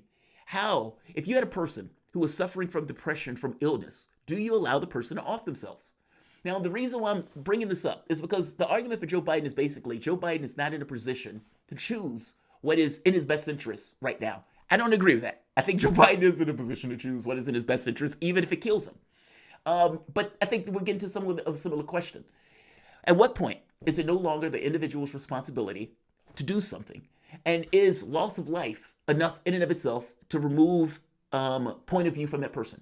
Meaning, if I decided I'm going to travel the world and I know I'm probably not going to come back from that trip, is it right for you to stop me from doing that, even when I'm doing it of good mind and I'm not necessarily inhabited by anything or inhibited by anything? Like, where do you draw the line on that stuff? And this is kind of where I get to the Joe Biden thing. Is it really abuse if Joe Biden wants to do it, despite the fact that Joe Biden may think, I am not going to live through this endeavor, but I do want to go through this endeavor? Well, I'll put it like this: if he doesn't know that he shouldn't be doing it, but everybody around him does, and they're benefiting from him doing it, so they're getting him to do it while he's in the dark about it. That's like abuse. Again, you can say, I understand. It's from within his own frame of mind. He wants to do it. He thinks he's up to it. All that stuff. His choice. Right? So you can use two moral frames. You can use the one that judges Joe Biden, and then you can use the one that judges everybody around Joe Biden. And they each have their own moral frame. But I would say that they're abusing him. If I were to gaslight somebody, if I were to set somebody up to think they were capable of doing something they weren't doing, set them up to lose, basically, and then ride their coattails while they did that, I would consider that abuse. I mean, I probably wouldn't do that. And if I did, I might not be honest enough with myself to call it abuse. But you get my point. What if he wins? He could win. That's the sad part. He could win. Well, that's the thing. But should he? I mean, that's what we're left with. Should you? If the people around him thinks he should win, if he can win, and they think he should win, are they suffering from dementia too? How far does this circle stretch? I don't mean to dedicate. No, I think for them, too easy to use it's a party thing. But I think it's a party thing. It's like Joe Biden is a Democrat. This is the guy who stopped Sanders, so fair enough. And this is the guy we got to ride to the end. Do you think, I never thought that they were going to be able to get rid of Biden. I thought that the moment that you allow Biden to take the nomination, well, whoever takes it, you have a problem with trying to, A, he has to run against Trump, B, he has to go through those debates, and C, if ever you realize you have buyer's remorse, it's too late. It's too late. Like, you had the opportunity to get 20 other people. I would argue that really it was only ever between two people, Sanders and Biden, because those were two framings of the world, at least in the context of the party. And they chose Biden. And so this is what you got. Now, the question I think that you need to ask is, should he be able to win? And I think the other side to that question is, that's not a singular question in a vacuum. I mean, because what people are put up with is, do you want Trump? Do you want Joe Biden? Or do you want one of the other people who are running? And between Trump and Biden, I think they would say Biden is cognitively challenged. I don't think he's altogether there. I think he's a wisp of who he was just 4 years ago, but he's not Trump. And I think that's where they would stand on, and they would say, all right, he wants to be president? Fine. He's going to have a lot of minders. He's going to have a lot of people around him helping do that job, but he's a better alternative. And I think that's the way a lot of people are framing this. Like, look, I feel you, Shane. I even agree with you. Like, it's a secondary question of, should a man who can't do the job and who they don't even expect is going to make it through his term get the job? Fair enough. But I think a lot of people looking at this as not being asked in a vacuum. And it's also far from a moot point. Trump has a decent chance of re-election. I'm just going to say it. The polls be damned. The polls were wrong in 2016, and it's also not. We haven't gotten into the debate season yet. That's still a ways away. Anyway, we've got a caller, Joe from Pennsylvania. Joe, you're calling in. What's going on, Joe? Yeah, no, I wanted to comment on that previous guest, the British, talking about Alexander the alliance Mercouris. between U.S. Yeah, so Alexander Mercouris from the I mean, I didn't listen to the whole interview, but it seems to me like the real alliance it's always at the military. I mean, we've got 10,000 U.S. service members in the United Kingdom. We've got Trident missiles on their submarines, and if all you got to do is look at what happened as soon as the Scottish started expressing nationalistic sentiments, we pulled our sub base out of Scotland. So it's pretty clear that that's the main driving force. Then the other thing I wanted to say was, with Biden, just look at who is going to be his chief of staff, because with Reagan, I mean, the conservatives don't want to admit it, but he was more gone than Biden was. I think it was Howard Baker that salvaged the last 4 years of Reagan. Well, right. He had salvaged the last 4 years because Reagan, apparently he was dealing with symptoms of the Alzheimer's while he was in office. But like you said, it depends on his chief of staff, right? And whether they can keep that stuff hidden. Thank you for the call, man. I really do appreciate it. Shane, what do you have to say about that? Do you think it's, is it just the military alliance? I don't think it's just military. I really do believe it's the English speaking thing. Like for example, during the World War II, when England first got involved in the war. England, if I'm not mistaken, didn't force the other nations or didn't even try to. Australia, Canada, these nations who were basically ceded by Britain came up on their own and fought on their own as nations unto themselves. Even India, I believe it, like, if I'm not mistaken, India even had this notion that, look, we fought this war, we deserve a certain degree of independence. So the chief of staffs will matter. I do think there are military allegiances, fair enough, but I do think it may go a little bit beyond the military allegiance depending upon the leader. Obama got along extremely well with David Cameron. No disassociation between those two. By the same token, Bojo, how would he go along with Sanders? Like, some of these matchups seem a little bit weird to me, even though the politics of it run in alignment. Meaning Cameron and Obama were very similar in their political ideologies, despite the fact that Cameron was conservative. And in the United States, he'd be considered a Democrat. We just keep pushing further and further to the right. Shane, in response before to that, I mean, this is a little bit before my time, but there was also the Blair-Bush mix.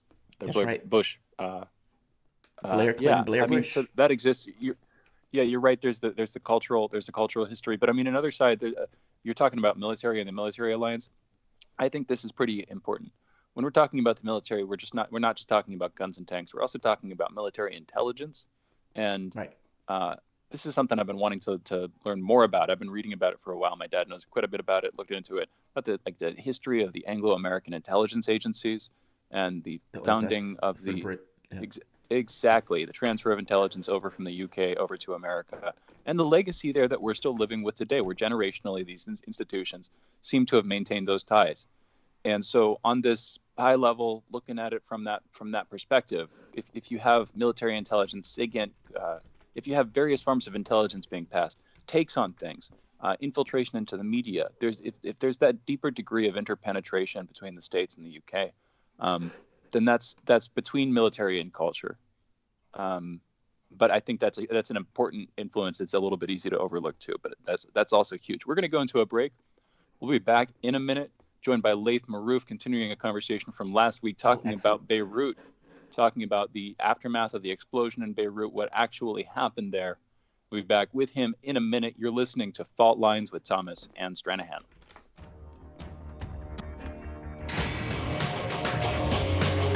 Fault lines. We are above all the latest developments, and we don't take any sides. Radio Sputnik, telling the untold. Shooting from the lip. Hello. Hello. Two prisoners here. We got you scheduled for the interview. And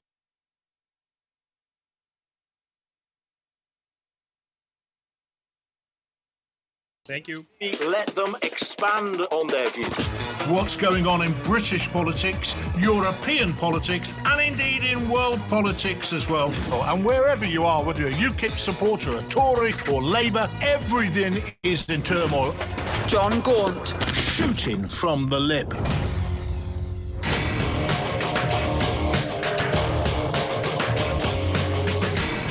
Fault lines. And we're back. You're listening to Fault Lines with Jamarl Thomas and Shane Stranahan. And for this segment and the next, Laith Marouf. He is an award-winning multimedia producer and media policy and law consultant. He's also, focused on the issues of liberation and decolonization from indigenous nations to Arab peoples. Also works building broadcasting capabilities for underrepresented and misrepresented communities around the world. Real quick note here before we intro him. You can follow Laith on Twitter at LaithMarouf, Laith Marouf, spelled like that. You can also check out his website, cmacenter.org. And that center spelled the English way, the British way, CENTRE. So CMACENTRE.org. Laith, thank you for joining us this morning. How are you doing? We're just catching up to all this news since the morning, latest coming from the explosion cause. Absolutely. Okay. All right. Let's start there then. So we're talking about the aftermath of the explosion. We're also talking about what preceded it. And let's start there. Let's just jump right into it. Tweet you sent out within the last hour. You're talking about the history where on July 20th. State security in Lebanon informed the president and the resigned prime minister that they had found illegal explosive materials in warehouses 9 on that pier. Can you please start from there? What do you think is going on? What's this? Where did you learn about this? And then what is the significance of this? So the most trusted newspaper in the Arabic world, the only independent newspaper that is not related to any state in the region, Al-Akhbar, a newspaper, published today multiple articles with much more evidence and details about the lead up to the explosion. So we all, have heard about the ship that was confiscated, the material on it in 2013, that carried 2,750 tons of ammonium nitrate, and that has been the major discussion in the world for the last week. But now we know that actually in the warehouse, there was at least 2,000 more tons. So we're talking right now around 5,000 tons of ammonium nitrate. There was at least another 50 tons of ammonium phosphate, 23 tons of fireworks, barrels with highly flammable industrial cleaning agents, and slow-burning munition fuses. And this is something that people need to note also. And at least, thousands of tires. Lebanon has been living these demonstrations that everybody has been asking, where has all these tires been coming from? That could be an indication also to where these burning tires across the country have been coming from. So clearly the explosion from the crater that is measuring 140 meters in diameter, burnt into fortified cement of the pier and the bedrock of the sea. It was definitely the most destructive, most explosive incident in human history that is not nuclear related because of the numbers that we have.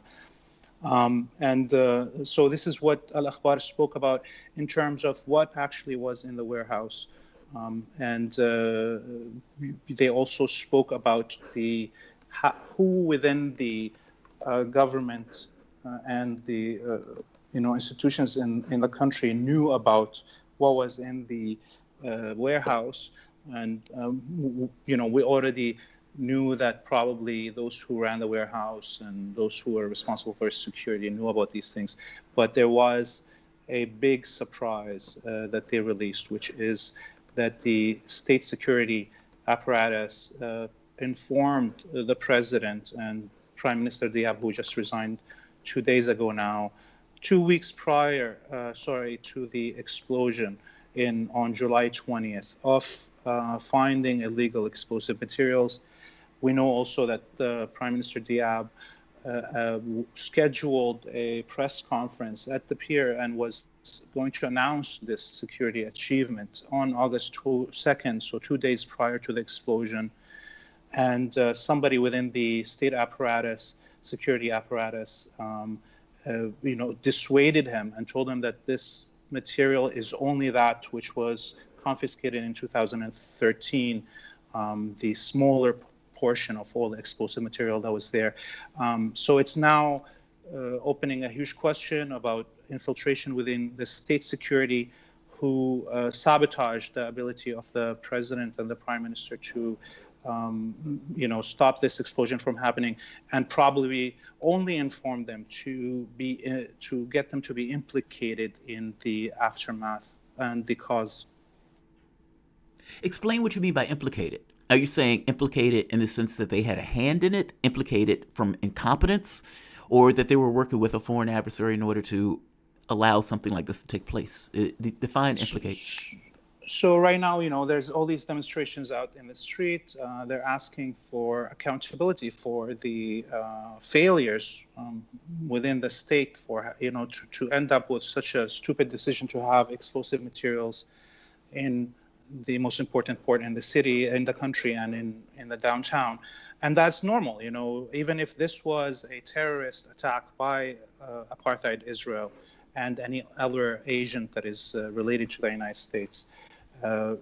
Somebody provided this easy target for it to happen. So yes, everybody within the state, security apparatuses and the political wings have to be implicated in terms of responsibility for this, not causing it, but responsibility by failing on their duties. And so the attempt to just inform the president and prime minister, who are both sovereigntist, anti-imperialist, to inform them just 2 weeks prior was to, cover up the situation and get them also tainted with the scandal of having that material at the port. Oh, I see. You're trying to say that there was nefarious actions that were taking place, and that the entire point of giving them the heads up 2 weeks prior and basically lying to them about it is so when the explosion went off, that you could basically tar them and say, look, these guys knew something about it. These guys were negligent in doing anything about it. And so it's almost a way to obfuscate the actual investigation of sorts by using the president and the prime minister as basically as fodder for the assault. How do you think this worked? I mean, are you believing, and correct me when I'm wrong on this, that basically that there was infiltration in the government by Israel, and with that infiltration they had knowledge that these were there, meaning that the materials were there, the ammonium nitrate was there, and that there was an opportunity to use that as an explosion. We had on Susley yesterday, partisan girl, who made the point that says, part of the reasoning that Israel was acting so weird after this, meaning coming back, after all, Israel was attacking Lebanon just like a week or so ago, and then all of a sudden it's like, okay, we'll send aid. And it's like, well, that's weird. You're in competition with this country. Something happens to this country, and all of a sudden you're bending over backwards trying to say we're going to send aid and that we're sorry about this event. So are you thinking that it just was too big, that whatever they thought they were going to get out of this from either some level of an explosion that may do some level of damage, but it was not necessarily expected to be this size and this scale of damage, which kind of put everybody on edge, in which case many of the players who might have actually been involved in this back away from it and send there, hey, we'll help you with aid.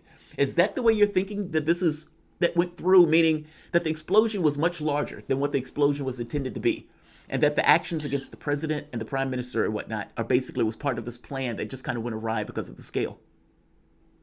Well, here's what I think happened. Whoever caused the explosion, whether it was apartheid Israel and or agents of Saudi Arabia, which are both, these are all in one axis with the United States in their war against Hezbollah, against Syria, against Iraq and Iran. And so it's not really defined what happened, but let's put it in the context, as you pointed out, of the just very short period before the explosion. So apartheid Israel attacked Damascus. They killed by accident, as they claimed after, a member of Hezbollah. Hezbollah said that they're going to retaliate in similar fashion. All of apartheid Israel was on one leg, standing, waiting for their punishment for 2 weeks. And the whole of the Israeli army withdrew like around 8 kilometers from the border of Lebanon to hide their targets. And the whole country was boiling inside Israel. And, most of the media in Israel were Netanyahu and Gantz, the two co-prime ministers of the country, for their boasting about power and so on. And so it's very likely that apartheid Israel didn't like the optics of what just happened, and instead of standing on one leg, waiting for their punishment for just, probably, losing one Israeli soldier in return for that Hezbollah killer, they decided to bring down the whole of Lebanon to their knees, and at the same time bring down the government that is supportive of Hezbollah, the president and the prime minister that they've been trying to take out of their position since they came into power. So I believe, seeing how Trump responded within 1 day, saying that this is a manufactured event, this is an attack, this was a terrorist attack, and that the generals in the United States said so, I believe it means that the United States didn't know, Israel did not ask for permission to commit this heinous crime. Trump, by doing so, signaled to Netanyahu and Israel that he's not going to defend them. And in fact, I believe, looking at how fast the West, including Macron, the president of France, arrived in Lebanon, and basically the complete lifting of the sanctions on Lebanon and all of this aid coming in from left and right is basically a bribe to Hezbollah and to the president of Lebanon to say, please do not implicate Israel in this attack, because if you do implicate Israel in this attack, then Hezbollah has to respond in a measured action, and that will mean an attack on one of the main ports of either Haifa or Tel Aviv, and that's going to roll into a regional war very fast. Laith, thank you. I want to come back on that. We're going to have to go into a break. You've been listening to the voice of Laith Marouf. We will be back with him in just a moment. You're listening to Fault Lines with Thomas and Stranahan.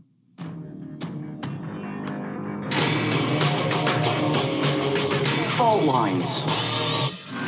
Feeling kind of blue, but maybe also kind of red, and kind of purple, and kind of alone? You've got a friend on Radio Sputnik. Tune into Political Misfits from 12 to 2 Eastern Time, Monday through Friday, for news, politics, and culture without the two-party bias. Catch catch us daily on 105.5 in Washington, D.C., or 102.9 or 104.7 in Kansas City. Or find us on Twitter, Facebook, YouTube, Spotify, or wherever you get your news.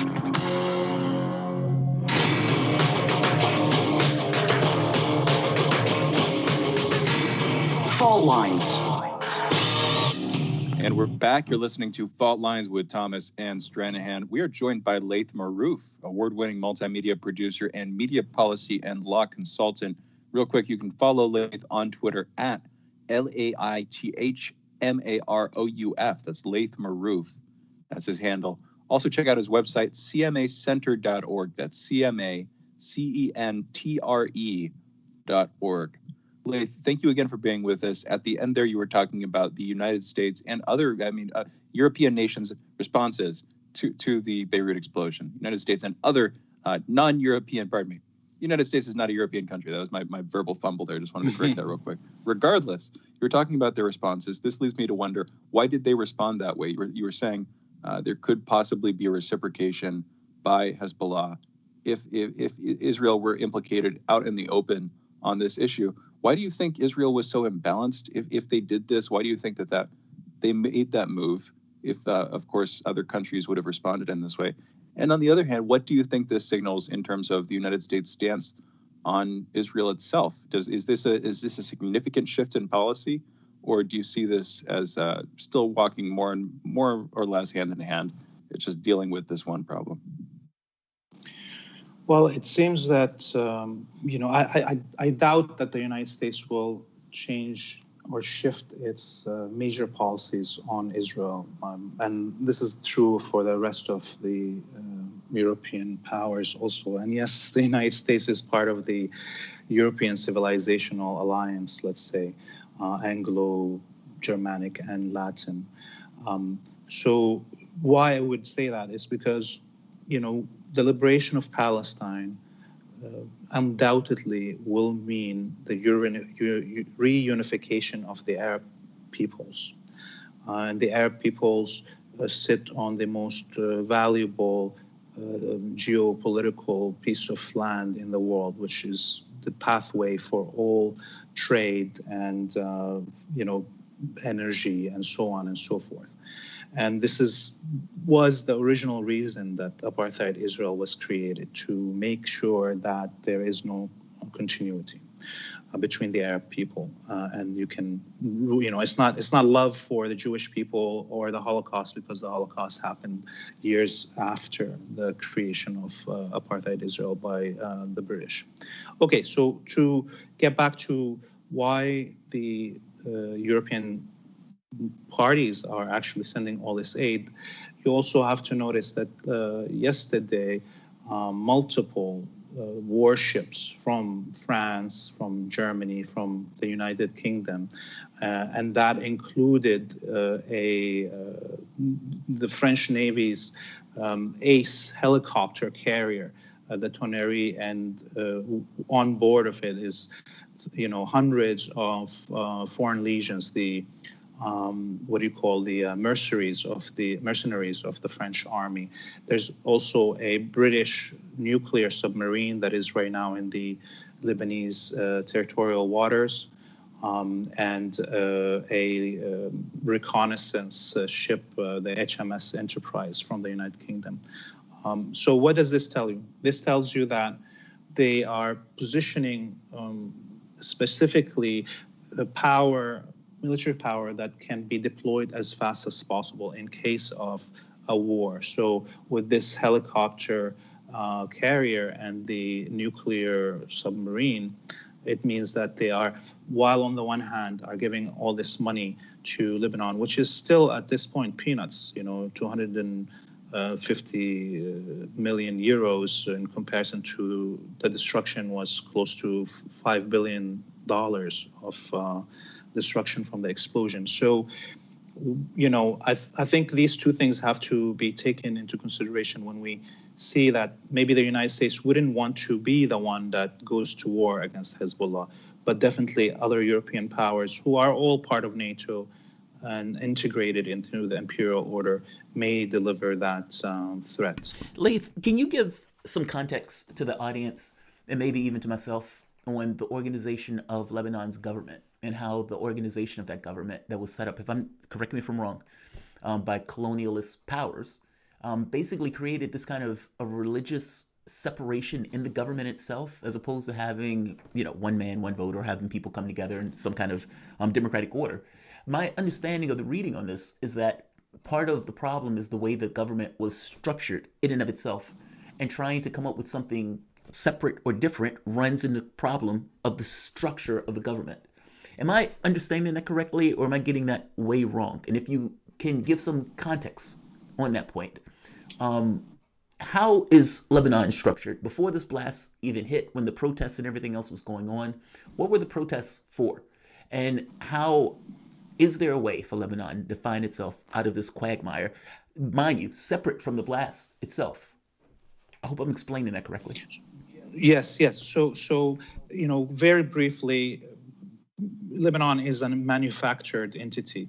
It is just part of Syria geographically, culturally, families, tribes, and so forth. But France decided to cut it off because Beirut is the port city of Damascus, and to make it much harder for Syria as a whole to develop. And what they did is they, gave all these, prior to cutting it up from Syria, give all these, let's say, advantages to somebody who is Christian. Okay, so that gave incentive for Christians from Syria to move to what was to become Lebanon, and therefore created a state with no homogeneity, or let's say majority sect. So right now there's like 18 sects in Lebanon, and then they implemented the constitution, which basically says the president has to be Christian, the prime minister has to be Sunni Muslim, and the speaker of the house has to be Shia Muslim. And this is according to a census from the 1930s, depending on the size of these sects. At the same time, you can't vote for any party you want to. You are defined by civil law as belonging to a sect. So your national identity would say you're Christian from this sect, or you're Muslim from that sect, and you only can vote for somebody from that same confession. And so when it comes to elections, we have these parties that are sectarianly identified, and that's makes it the country harder to coagulate and come together as a nation, and keeps it possible for foreign powers to play with the population.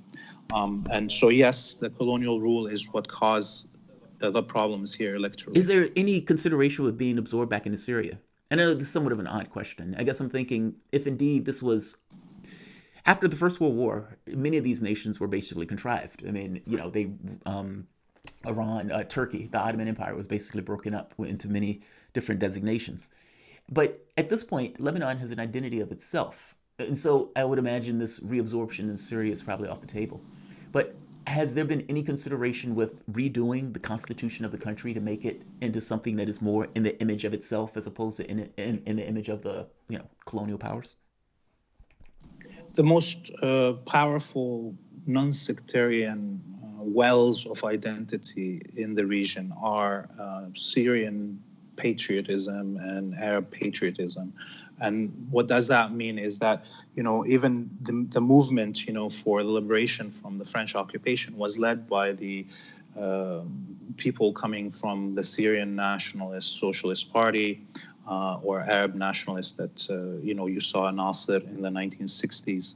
And these were the the main enemies that the West targeted over the period between the 1920s till the 1970s, and the defeat of the progressive secular movements, the Syrian patriots and the Arab patriots. And that's where the West, fed after that, and during that, Muslim fundamentalism and or Christian supremacy in the case of the Phalange in Lebanon, and or Zionist, Jewish supremacy in the case of Israel. So right now, there is a revival of that with the defeat of the Wahhabi Contras across the region, the death squads that Saudi Arabia and the United States set upon us all.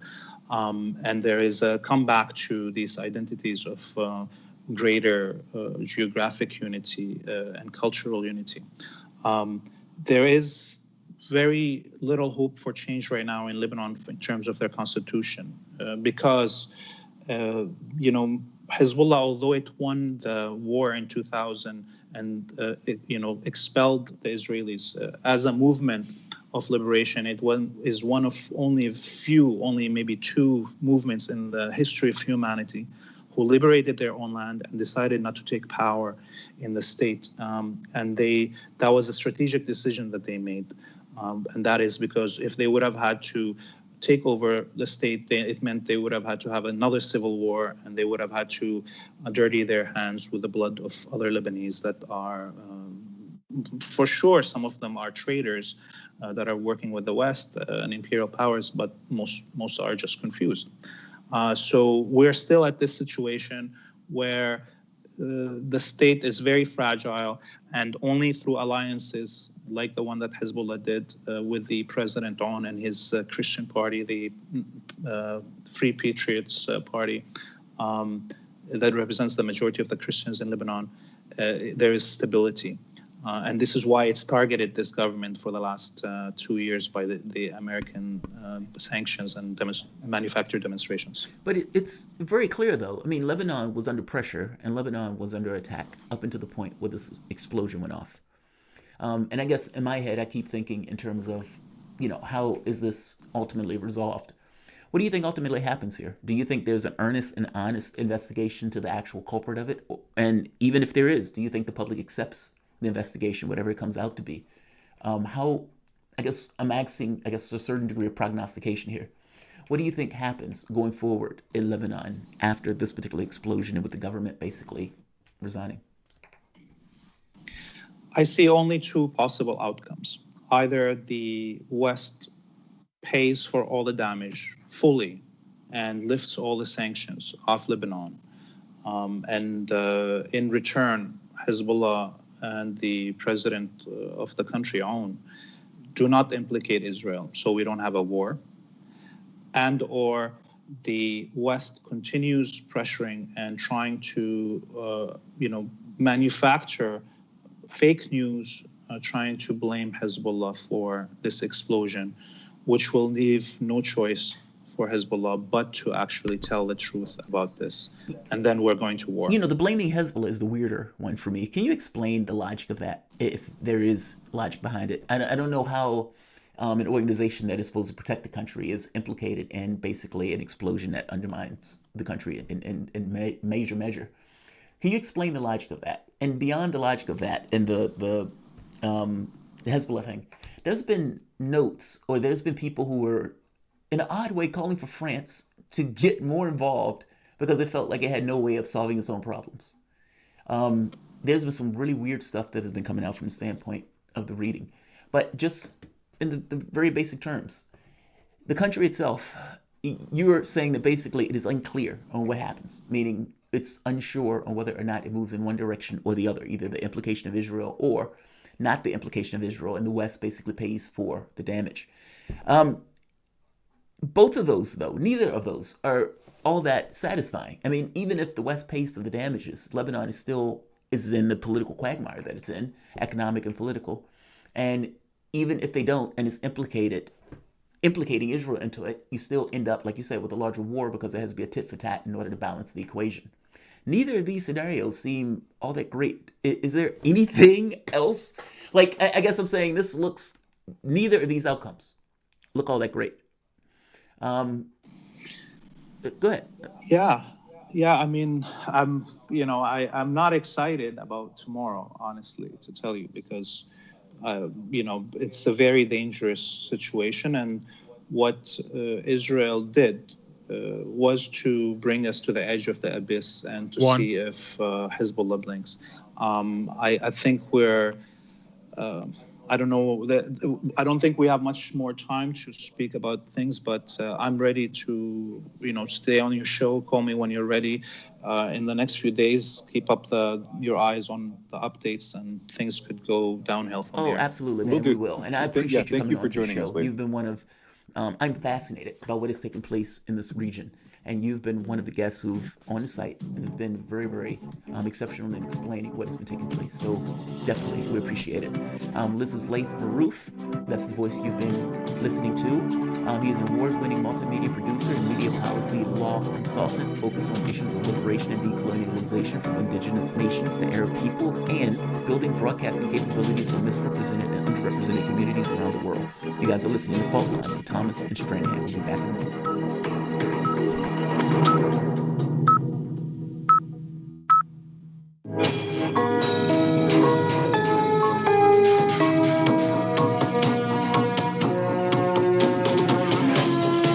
You're listening to Radio Sputnik, telling the untold.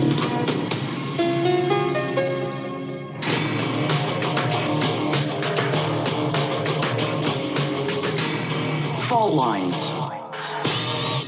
Live from the divided states of America, it is time for the last hour of the most disruptive show in American politics, global politics, multiversal politics. In the politically independent corner, I am investigative radio show host Shane Stranahan. And in the left corner, I am the indefatigable, the ever-vigilant, the last man on the wall with my co-host Shane Stranahan, your political analyst Jamarl Thomas. Together, we are Fault Lines with Thomas and Stranahan. All right, getting straight into headlines. We're taking calls this next segment, by the way, and then after that, we're going to be playing a pre-recorded interview we did with Chris Hedges just about 2 nights ago. Should be good, but first, we have the headlines. I'm going to throw this in here because it's breaking. Media mogul Sumner Redfield has died. So Sumner Redfield just passed away. Sumner Redstone just passed away. Longtime head of CBS Viacom, came up out of family business apparently, series of movie theaters, and he was basically able to expand that media empire into a much larger thing. Again, on this topic of media consolidation and the control of the media industry by a very small number of names, it seems sadly, and I don't mean to put this so quickly on his gravestone, it seems like he was in that class, but I don't know anything about him as a person. But again, Sumner Redstone dies at 97, the age of 97. That's maybe the biggest part of that story, just because, heck, he lived a long time. Good for him in his own way. Back into more scheduled headlines. Democratic presidential candidate and former Vice President Joe Biden has chosen California Senator Kamala Harris as his running mate in the 2020 election. This ends weeks of speculation. A lot of people were thinking he was going to choose her. He was the top of the list for basically every sort of mainstream roundup I saw. Trump responded quickly, releasing a couple of ads. One was going after Slow Joe and phony Kamala. One was going after just Joe Biden on his history of kind of weird and racist remarks. Republican Senator Lindsey Graham of South Carolina, meanwhile, said that Kamala is smart, aggressive, and has fully bought into the Democratic Party's very liberal agenda. I almost threw that in for Jamarl, just because I knew he would chuckle at that. But Harris is the first black woman on a primary party ticket in U.S. history. In her own right, she's already set that in stone, I suppose, in the history books. In our next story, the economy of the United Kingdom is in its largest recession on record since it began making quarterly records in 1955, with the country now stepping into the deepest recession of any major economy in the world today. Economic output shrank by 20.4% in the second quarter of 2020. Compared with the end of 2019, UK output fell by a cumulative 22.1% in the first 6 months of 2020. That's a worse outcome than Germany, France, or Italy saw, and it's double the 10.6% fall recorded in the United States. Back in the United States, Hawaii is now seeing the fastest rate of spread of coronavirus, with the highest coronavirus reproduction rate in the nation. It's a 1.6 reproduction rate, or R naught, and In other words, every person who gets sick is passing the virus on to 1.6 other individuals on average. You can see how if you carry that forward a couple of iterations, that number quickly starts to rise. The next closest state is South Dakota at 1.2. In Texas, the number is 1.16, 1.16. Hawaii, however, has so far had less than 3,800 infections and only 35 deaths as of this morning when I checked. Ghislaine Maxwell, specifically due to coronavirus, of course. Hawaii has had more than 35 deaths total in its history, but due to coronavirus, 35 total there. Ghislaine Maxwell, the accused pedophile madam and former partner of the late Jeffrey Epstein, has been taken off of suicide watch and reportedly wants to be moved out of solitary confinement. Also related in the Epstein case, Les Wexner, former head of the parent company of Victoria's Secret, and a longtime secret supporter in a weird way. No, I shouldn't say that. A longtime supporter, not secret supporter, a longtime prominent supporter of Jeffrey Epstein. One time sold Jeffrey Epstein his a Manhattan flat for $1. So really a nominal sale, just transferring ownership there. And it was like a multi-million-dollar, very nice flat that apparently Epstein used for all sorts of stuff he shouldn't have been doing, like pedophilia, abuse, rape. Anyway, Les Wexner has agreed to answer written deposition questions. Lawyer and Epstein associate Alan Dershowitz. Dershowitz is reportedly pushing for Wexner to be deposed in person or on camera. Again, this would be written. He's agreed to do written questions. This also comes after he'd said he didn't want to do the deposition, so it's sort of slowly, bringing him in to do that. Again, this is also a weird case. Virginia Roberts Giuffre suing Alan Dershowitz. Anyway, next story. Facebook has expanded its bans on behavior and information to include prohibiting depictions of blackface and statements or images suggesting that Jewish people control the world or major institutions. And in its community standards enforcement report, Facebook said that it had removed 7 million pieces of quote-unquote harmful coronavirus misinformation on Facebook and Instagram between April and July. Next story, last story here. Tech billionaire John McAfee was recently arrested in Norway after he wore a lacy thong as a coronavirus mask, with McAfee saying that it is the, quote, safest available, and I'm refusing to wear anything else, end quote. While McAfee was arrested, his wife was detained. You're all cut up. That's the news. You're listening to Fault Lines with Thomas and Stranahan. And again, for those listening, we are taking calls. 202-521-1320 is the number to call. 202-521-1320 is the number. You know what it is, Jamarl? I'm going to tell you this, man. I usually keep a decent diet. Like I try to think about that stuff. And then yesterday it was my birthday, and I had a bunch of cake, and that just threw me for a loop. So I made a couple of small mistakes. This is the Al Bundy thing. This is where is that what Peggy it is? Bundy, she sits on. Yeah, this is the Al Bundy thing. Peggy Bundy sits on the counter. She's bonbons the entire time watching television. And she falls for this fitness guy. And the fitness guy ends up sitting there doing the same thing and dies. Like, he drops dead. And their argument was basically his body was too healthy to accommodate all of the stuff that was going on, meaning he was not the upper echelon of humanity. We are, because we can sit here, eat these bonbons and McDonald's and live. So that is true. So I think that's... No, and I'm not a Puritan on this stuff. It's nothing like that. It's just like I usually don't eat, anyway. I felt the sugar rush last night, and I can tell you I'm feeling the aftermath today. In any event, we have more important stuff to talk about. We do. Like, for example, whose thong? Whose lacy thong was that? That is a good question. The last call, tech billionaire John McAfee was recently arrested in Norway after he wore a lacy thong. Whose thong? Whose thong? And was it already used? That is the question. Those are the most important questions that plague man. Knowing McAfee, I'm guessing it was already used. That's a definite yes. That's hilarious. When I was younger, I think I was working. I was like a software engineer, and my cousin one day sent me a cell phone something. I woke up in the morning and I was horrified by it. I consider myself doing the same, and don't ask me why, but I had butt shots in my cell phone, and I ended up on my birthday sending it to him and apparently 3 or 4 other people by accident, including one of the guys who I work with.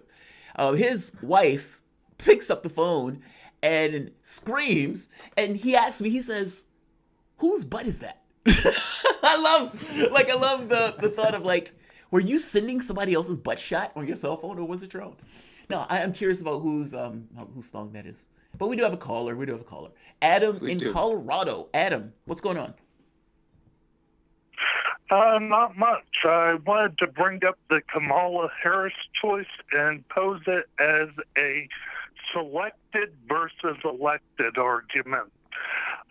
During 2019, Kamala Harris was the first one that they were pushing as the rising star, as could not be beat.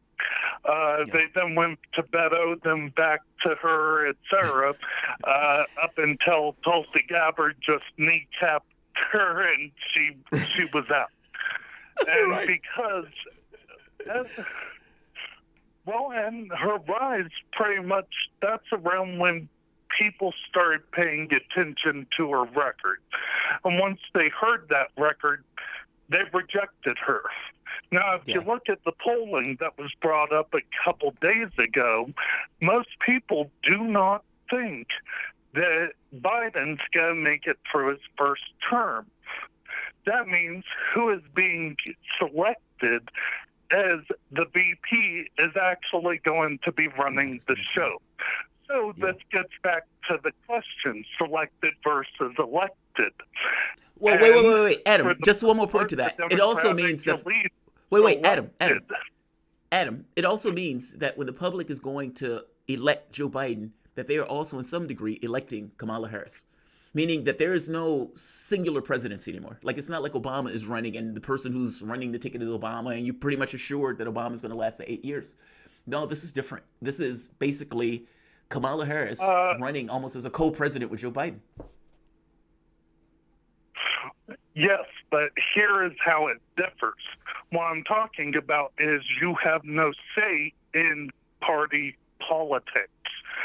It's not whether or not you get to choose between two parties whose politics overlap in regards to corporatism and war. My point is you don't get to actually select who in the party is running for that position, much in the way that they tried rigging it for Hillary in 2016, rigging it for Joe to stop Bernie Sanders. Here, they're also pushing the person they wanted from the beginning to then be his running mate so that they still get what they want, even though they have another figurehead. See? I see your point, Adam. You're making the point that that Kamala Harris couldn't get elected. Clearly, she couldn't get elected. Tulsi Gabbard destroyed her career in like 30 seconds. And so you're making the argument that they're trying to get her in by other means. That basically there's no expectation for Joe Biden to last 8 years. And if he even lasts 2 or 3, basically they get their pick in without you ever really making a pick. Meaning, if they think Joe Biden is not going to make it, and they're putting in Kamala Harris, and they know Kamala Harris couldn't get elected to a pie shop, then they get her by other means. No, I understand what you mean by that, Adam. That's a good point. That's a very good point. Thank you for the call, man. Yeah, that's a good point. I mean, basically, Kamala Harris was, no pun intended, the dark horse of the race, where it was believed that she had the best chance of maybe anybody else there of being kind of an outside chance of winning. And, she popped up for, a day or two after she, tells Joe Biden that was that black kid and she had Joe Biden arguing states' rights. Whatever you want to say, that was an amazing bit of debate prep where she saw Joe Biden coming and she owned him. The moment that you get the Democratic candidate arguing states' rights, there's a problem. There's a fundamental problem. The catch is, though, that a week after that, when Kamala Harris was taken down by Tulsi Gabbard, Kamala Harris just flamed away. And so this idea that she was going to be this kind of political thing in it kind of went away. Kamala Harris became somewhat of a chameleon in the last few times of the Occupy and the protests, and tried to make it as if she was on the side of these protesters fighting the criminal justice system. This is nonsense. It's utter nonsense. She was laughing at putting stoners in prison. Like, people need to be aware of who they are representing, and it needs to go beyond her just having a black face. And this notion and attention to identity politics undermines real change. I don't care if the person Joe Biden chooses was a white old man. If that white old man was going to push through Medicare for all, and you have blacks dying 3-1 from a health issue. I care more about the healthcare getting passed as opposed to the person having a black face. And honestly, I think the identity thing has taken us into just weird, horrible areas where we have missed the boat on things that benefit us materially and willing to accept basically performative theater of putting a black face or Hispanic face or whatever face in a particular spot and let that in and of itself be enough as opposed to actual change of a situation. We have, it's 9:14, so let's take a break and let's come back. You guys are listening to Fault Lines with Thomas and Stranahan. We're still accepting calls. The number is 202-521-1320. You guys are listening to Fault Lines with Thomas and Stranahan. We'll be back in a moment.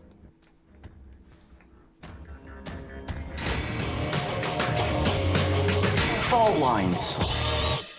24 hours a day, 7 days a week. We give you the most essential information out there.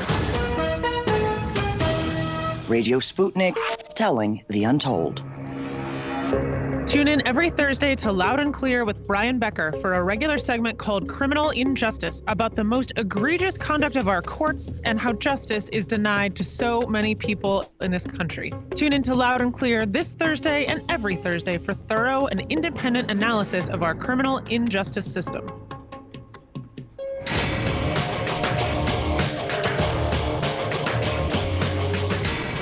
Fault Lines. And we're back. You're listening to Fault Lines with Thomas and Stranahan. We are taking calls this segment, 202-521-1320. That's the number you should call if you want to call us, 202-521-1320. We're also live on the radio in Washington, D.C. right now, 105.5 FM, 1390 AM. We're also on in Kansas City, 102.9 FM, 104.7 FM, and 1140 AM. Online, you can listen to us. We're on audio options such as Spreaker, Stitcher, iHeartRadio, Apple Music, Spotify. We're also on YouTube. Just do a search for either Fault Lines Radio or Jamarl Thomas. You'll find us there quickly. Go to twitter.com/faultlinesradio. Follow us on Twitter, and you'll see up top we have the Periscope video going right now with audio too. Of course, it's more audio than video at this point. Jamarl, we're talking about the idea that Adam from Colorado brought up. Thanks for the call, Adam. He was talking about the idea that Biden might have been put in basically as a dangler, as a lure, as bait for people to vote on, for people to support in the primaries and in the election. And then they would sort of slip somebody in that they wanted a little bit more who is seen as quote unquote unelectable. And it turns out that person was Kamala Harris. Kamala Harris. So, yeah, exactly. Quick comment on that would be, I don't think Biden would, it might sound surprising, I don't think Biden would complain about being a Trojan horse just because it allows him such proximity and such intimacy to a woman, which is something that Biden always seems to want. You know? I did not see you going there. I did not see you going there. That's all I was saying. No. I thought you were going somewhere completely different with that. Oh, go ahead. My bad. No. Well, I mean, but isn't it always the case? Like Biden was always the establishment pick. Whoever the establishment pick is going to be another establishment pick. I mean, haven't all of these puppets already had somebody's hand up their butts? Like, isn't that where we are? The idea that, I don't know, the idea that voters, voters didn't, like, I don't know how much more of a say voters would have had if they had voted Kamala Harris into the presidential nomination for the Democrats than they would have if they voted Biden in as they did. They're all establishment people. I guess that's my point. What's your take, Jamarl? Yeah, all of them are the same. Basically, they're the same entity. I mean, like, what some people fail to realize is that it wasn't Bernie Sanders running against another candidate. Meaning it wasn't Sanders versus Biden. It was Sanders versus Biden versus Buttigieg versus Warren versus et cetera, et cetera, et cetera. Meaning all of the people who were a part of that party, the other 21 members, was the same person. I mean, they were effectively just avatars of whatever the political wind is for the Democratic Party at that particular moment. And look, there is nothing relative about, or nothing objective at this point about what it means to be a Democrat. I mean, you tell me. They were willing to torch Social Security under Bill Clinton. Obama was willing to cut Social Security. They let homeowners go bust. I mean, even with this notion of Medicare for all, or ensuring that each and every person has health care, universal health care, that used to be something that was like part of the DNA of Democrats. That's off the table now. And so now it just becomes, we're just not Trump. And that, for a lot of people, is enough. And my argument is that's sad. Joe Biden would accept whatever premise necessary for him to get in office, with the exception of moving to the left. He doesn't think he has to. This is what makes the case of Elizabeth Warren so sad. That Warren was willing to give up all of these things that she believed in. Warren was considered the most second lefty member of Congress. And that second member of Congress had people shocked, not understanding how she could function in a way of A, not backing Sanders, how she could attack Sanders throughout the race while giving Joe Biden basically a pass. And even when she got out the race, not endorsing him, staying in the race for Super Tuesday and accepting money from a super PAC, something that on day one she said she was never going to do. Like, all of these permutations that she was willing to go through in order to become the VP selection. And even that wasn't good enough. I mean, lefties need to take that and incorporate that into their being to some degree. You are constantly told you have nowhere else to go. You are constantly told that blue no matter who, and that you don't want to keep the monster, you don't want to let the monsters in the office and everything else. But what you need to realize that in 2020, when it became a idea in people's heads that Sanders was going to run away with it, how did they act? Did they act as if all of us were on the same team and that us being on the same team, they would just have to meld in with the lefties this time around because we are the ones with the popular support in regards to policies? That wasn't their response at all. Their response was very specific. We will tank it all in order to stop Sanders. Which means that for Warren to say she was for Medicare for all, to say she was basically to ape Sanders, and to be willing to give that stuff up almost immediately in order for a VP spot that she never actually got. That's sad. And lefties need to come to some realization that just because you blue no matter who, and just because you back them, and just because you support them, doesn't necessarily mean that's going to be remunerated the other way around. They were perfectly willing. What did Chris Matthews say? Maybe it's better to let Trump win this, and as opposed to Sanders taking it for a generation. Maybe lefties need to think about that a little bit more for the next time around, as opposed to reflexively, almost the politically equivalent of an abused spouse or the battered wife of the political spectrum, lefties. You need to come to some grips with that and realize that your complicity, your ability, your reasoning, this myopic or this narrow focus pragmatism where you always just pick, okay, this guy is the Democrat, so I'm just going to pick him, regardless of what that person is. That's a problem. And that leads up to your political system to be just what this political system is, where all of these lefties are now sitting there, wringing their hands, feeling some kind of way, that with all the hope and promise of this electoral season, that you end up with Joe Biden and Kamala Harris. We have a caller. Let's get to Black Sheep in Texas. Black Sheep, what's going on? What's going on, Jamal, man? Congratulations on the fault lines, man. Been with you for a few years now, brother. Thank you, man. I appreciate it. What's the topic on the agenda for today? What you're talking about right now, Kamala Harris, man. I completely agree, man. And I actually, man, I'm thinking about trying to convince people I'm around that voting for Democrats in general is not the way to go, man. Like, I don't care if I get a Bernie type. I don't think that giving power to the Democratic Party is the way to go anymore, man, at all. I think we need to not support the two-party system just because it's not. I don't think we're getting changed by doing the same thing, Now, Black Sheep, explain that. Now, when you say that you don't think Democrats or giving them power is the way to go, so you or lefties lumping in with the Democratic Party for the last 40, 50 years, that hasn't brought you significant change in regards to the policies that you wanted? Exactly. The thing I like to tell people is I'm a 90s baby. I was born in 90, so I was born through Clinton, and my life was shit, right? Excuse my language. I don't know. Oh, wait, yeah, you can't say it, yeah. Okay, my life was crap, right? Then after Clinton, Bush, my life was crap. Then came Obama, my life was crap.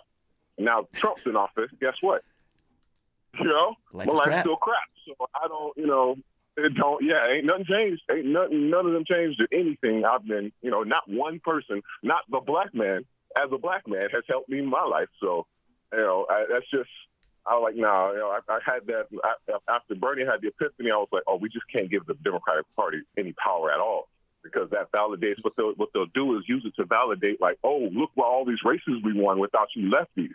You get what I'm saying? Exactly. We won all these races. We don't need you all. We got this.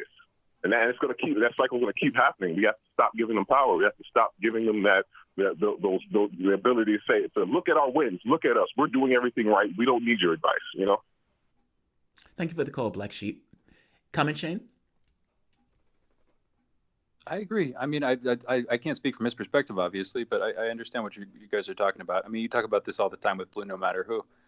Yeah, there's the party monopoly conversation. There's all that. Devil's advocate position is what is the better alternative? Is the better alternative just to go with the sort of like super multi-party system like you see over in Europe? What's your take on that, Jamarl? You mean like a parliamentary system? Yeah, I think a parliamentary system would be better. Exactly. I mean, because we end up in this situation where basically, look, if you ever want to get a party to move to your side of the political distribution, meaning where you want them to get your vote, well, giving it away is not the way to do it. And to give it away for nothing is part and parcel to the way that they're going to get you ignored. Meaning African Americans would say, oh, Democrats, they're taking advantage of us. By the same token, they would vote 90% Democrat, which means it doesn't really matter what you want per se. You've given over everything in this process. It's the same thing with lefties. I mean, I call them the battered wife of the political space because for the last 40, 50 years, lefties would wring their hands. They would say, this is what we want this better world, we are the conscience of this nation, etc. And yet they would fold in and back Democrats that in no way back their policies. And they would use this kind of argument that Republicans are horrible, so you got to back us, despite the fact that you're never backing our policies. If you want them to ever back Medicare for all or Green New Deal, these things, they have to be willing, you have to be willing to let them lose. And until you get to the point where you say, you will lose, you will continually lose, until you get to the point where you're coming to my idea of things. Now, if you are too terrified to do that because the boogeyman is in the other party, or if you're too scared to do that because of this reason or that reason, then you are always, forever, in that trap of you have nowhere else to go. And that allows them to move as far to the right as they want and accept all sorts of cash that they want with the notion that you're not going anywhere because you're too terrified to do so. That's not politics. This is my issue with Sanders. What Sanders was doing was the opposite of politics. The idea that you get into a race where everybody is against you. You acknowledge it. I'm against the billionaires. I'm against the media. I'm against the Democratic establishment. I'm against all of these things. 50 things that Bernie Sanders is against. But he's shocked that those organizations will use their power to stop him. And even still, he will give up all power on day one. You're going to get my vote regardless. I don't care what you do to me. I don't care what you did to me in 2016. I don't care what you call me. I don't want you to care about my supporters. I don't care. You're going to get my support regardless. What is a political actor to do with that? Thank you. We're going to take it. And after taking your support, you're not going to get anything from us because you've given over everything. That's not politics. What Sanders is doing is the opposite of politics. Sanders could never get Medicare for all passed with the idea that I'm going to back Joe Biden regardless. Joe Biden is basically telling people to kick rocks. And Sanders is like, I'm still pushing for Medicare for all, but I'm going to do it in this kind of weird backwards way of not supporting a candidate who's backing Medicare for all. Or supporting a candidate that's not backing Medicare for all. If you honestly, really want to get some material change in your world, then you must be willing to not back a party that is not for that change. And realize that you're persistently backing that party for the last 40, 50 years has been part and parcel to the reason there has been no change. You've given your support for nothing. And you're shocked that they'll take it and tell you thank you and proceed. Until we, meaning I'm talking about the group of people in this party, in this country, that wants these policies that are to the betterment of various communities, especially to the lower edges of those communities, meaning from a class standpoint, none of it gets accomplished if you're always going to be willing to just go along with whatever the Democratic Party does without any level of accountability in dealing with the party. Nothing. And part of that is standing outside of the political space and advocating for various policies with the notion that they're going to lose if they don't back those policies. My point is, you need to stop considering yourself a Democrat. You need to extricate yourself from the party and stand under the ideas of policies that you want. And until it gets to that point where you have millions of people that are no longer identifying themselves with either of the two parties, nothing changes. You're stuck in a political quagmire. One last point that Black Sheep also makes. The majority of people, oftentimes they would say that not voting for the Democrat is white privilege. How stupid. This goes into the identity stuff. Do you realize that the overwhelming majority of the people that don't vote are either people who are making under $30,000 a year or who are people of color? And they don't vote for the exact reason the black sheep made, that their material situation doesn't get better by putting in various political candidates, regardless of what those political candidates say. I've met right-wingers who say, at the very least, the Republican is telling me where they stand from a standpoint of, I'm going to try to get everything I can out of this for the people who I represent. And it just so happened not going to be you. He would say, I accept that as being somewhat honest, as opposed to what Democrats do with basically lie to us. Things need to change, but they're not going to change by doing it continuously doing the same thing that we've done over the past 40 years. Black Sheep, thank you for calling in, because I think he is apt. I think he's on point. And I think if Joe Biden does lose, it's there. It's where people say, I'm not getting anything out of this, I'm done. And they walk. So I think that's a strong consideration. If people are thinking that Joe Biden may lose this race, I think that's where that is coming in from. But let's take a break. We're coming back with a video from Chris Hedges, or audio from Chris Hedges, in an interview that Shane and I did. You guys are listening to Fault Lines with Thomas and Stranahan. We'll be back in a moment. Fault lines. Tough questions are the most powerful weapon we have. As long as you have questions, we'll keep asking.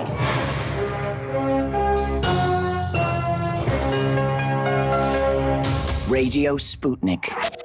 Telling the untold.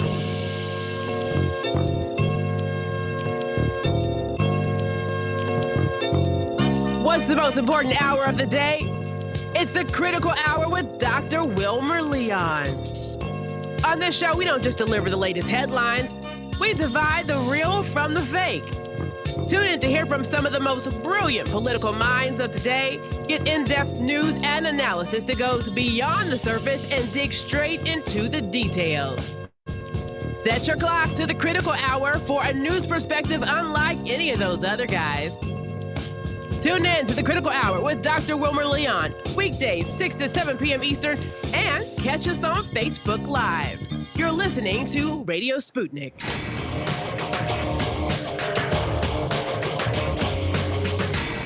Fault lines.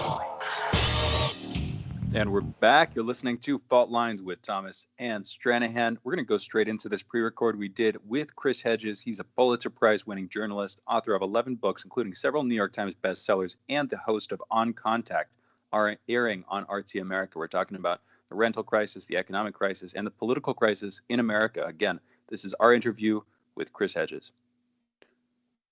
We are here with the indomitable Chris Hedges, Pulitzer Prize-winning New York Times columnist. Chris Hedges is a Pulitzer Prize-winning journalist, author of 11 books, including several New York Times bestseller, and host of Contact on RT America. Thank you for coming on to the show, Chris Hedges. We really do appreciate you joining us. So let's start with the rental crisis. Right now, we have this very strange and bizarre situation where millions are going to lose their homes. And Congress, who completely knew of when they were going to actually have to put through those orders, meaning nobody was unclear on what the date was going to be, even though for whatever particular reason they couldn't necessarily do anything before the date hit. They crossed over it. And now they're using the desperation of millions for their kind of political fodder. How do you think Trump is going to be judged on this? Do you think it's going to be a situation where the Republicans get dinged because the public just considers Trump as to be the person who's responsible? Or for that matter, do you think the public looks at Trump and says, well, Congress couldn't do anything, but the president did something? Or is it a pot on all of them? Meaning the public looks at the intransigence and sees intransigence not necessarily associated blame with any one particular individual or party, but associates it with the entire political system. How do you think this is going to get framed as we move on through the weeks after Trump has done this? So I go back to the economic meltdown of 2007 and 2008. The American working class has been fleeced by the oligarchic elite now for several decades, and that's been a bipartisan effort. So the New York Times ran a story a little while ago and pointed out that productivity has increased by 77% since 1973, but hourly pay has only grown by 12%.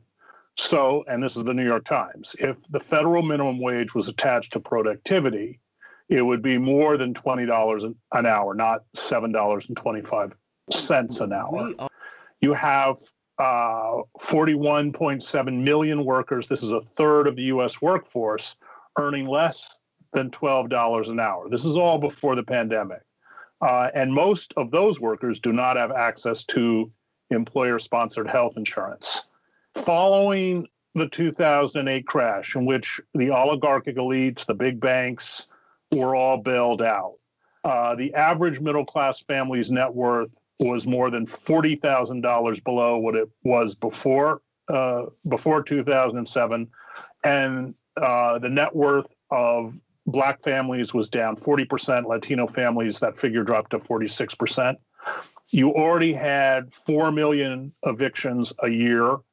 You already had 1 in 4 tenant households spending half of its pre-tax income on rent.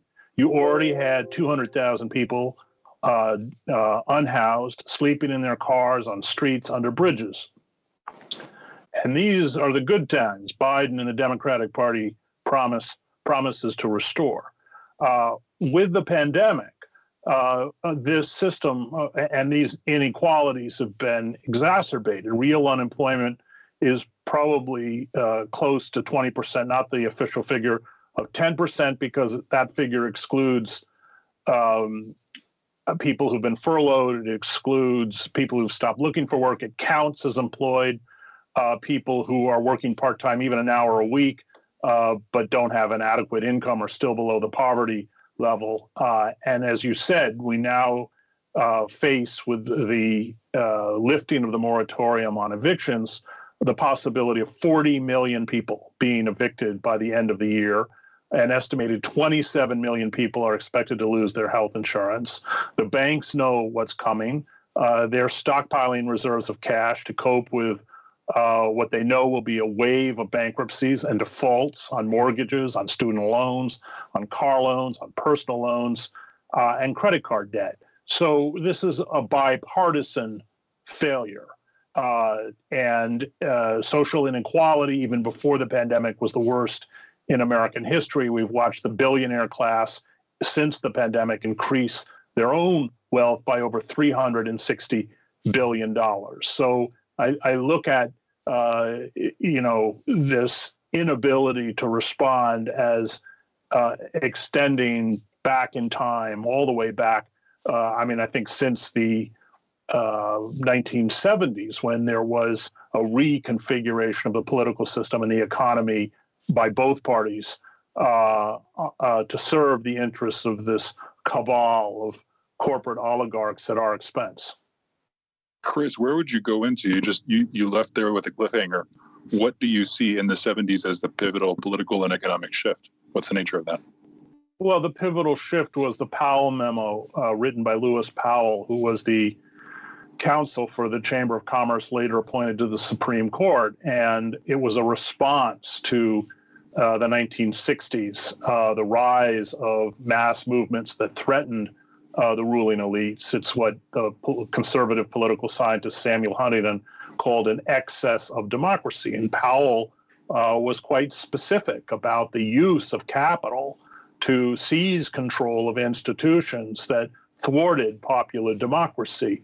Academia, the media, it of course created all of these think tanks. It began to funnel this money into elections to essentially destroy the liberal wing of the Democratic Party, which it successfully did, and recreate a kind of Tony Blair type liberal in figures like Clinton or Obama, who speak in the traditional feel your pain language of liberalism, but assiduously serve corporate power.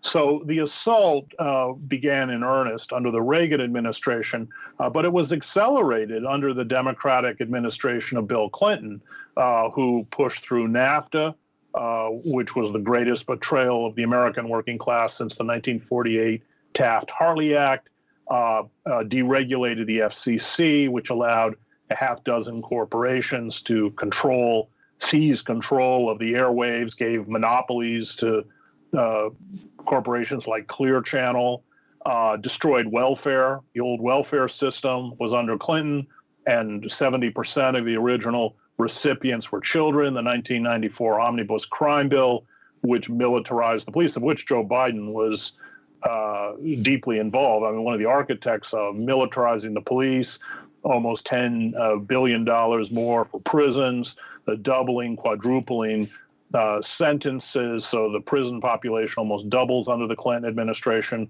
goes from the early 70s of about 200,000 to 2.3 million.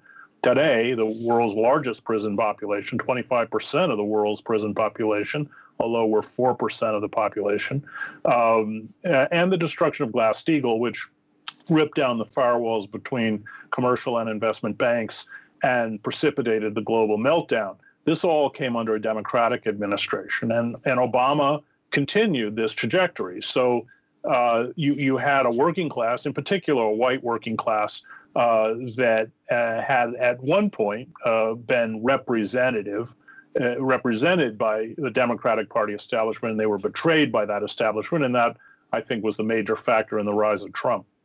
Well, I mean, again, you see Hillary Clinton reframing the working class essentially as deplorables. That's another face of what you were just describing.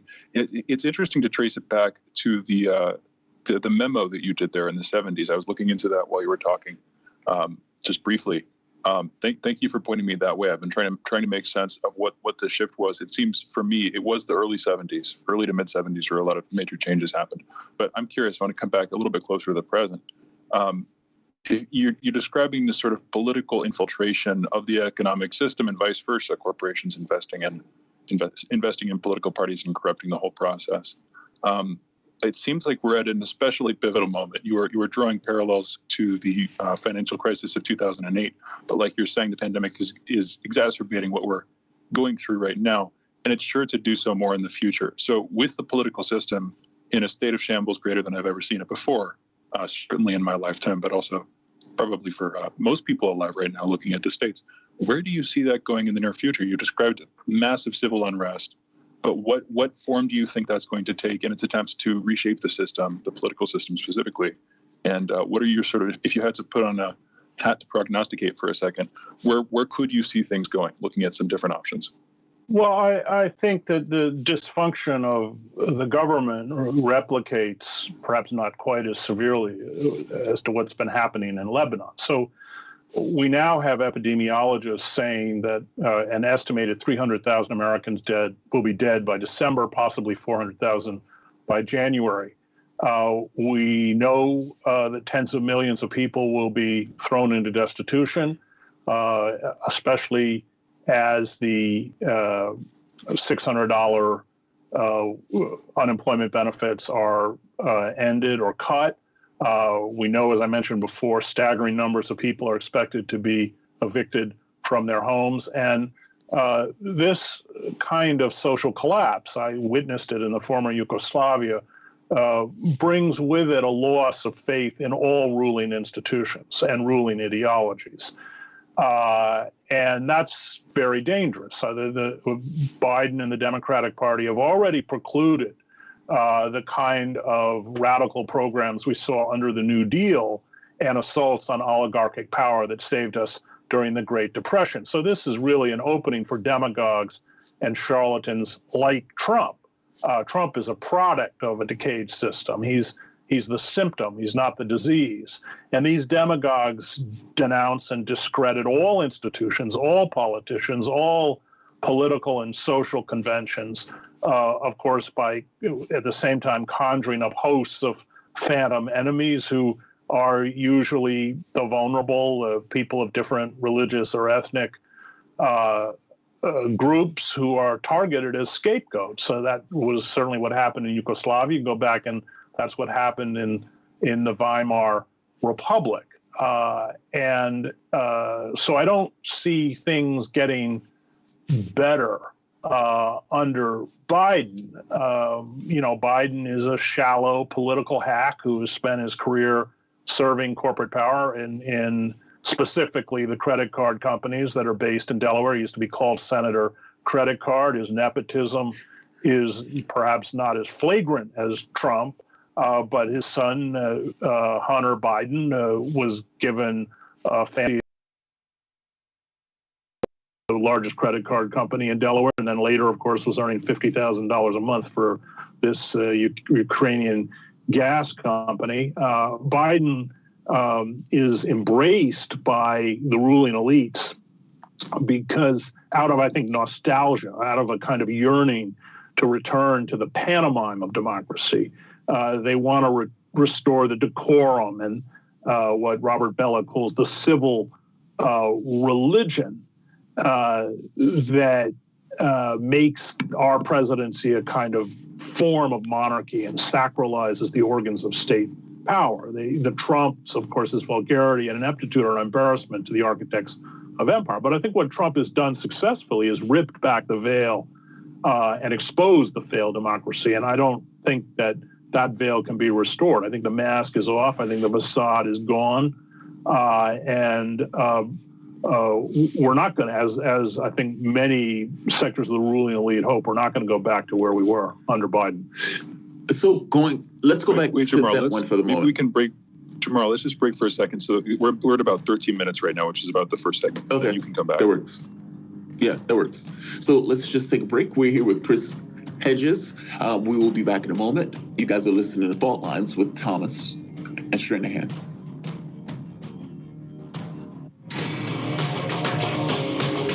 Fault Lines. Peer into the future with Political Misfits on Thursdays when we analyze the latest trends in news, politics, and culture. Catch us on 105.5 in Washington, D.C., or 102.9 or 104.7 in Kansas City. Achtung, baby.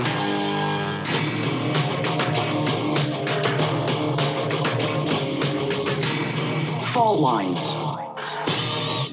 And we are back. You're listening to Fault Lines with Thomas and Stranahan. Let's just get straight back into it. This is our interview with Chris Hedges, Pulitzer Prize-winning journalist, author of 11 books, including several New York Times bestsellers, and the host of On Contact, airing on RT America. Again, Chris Hedges.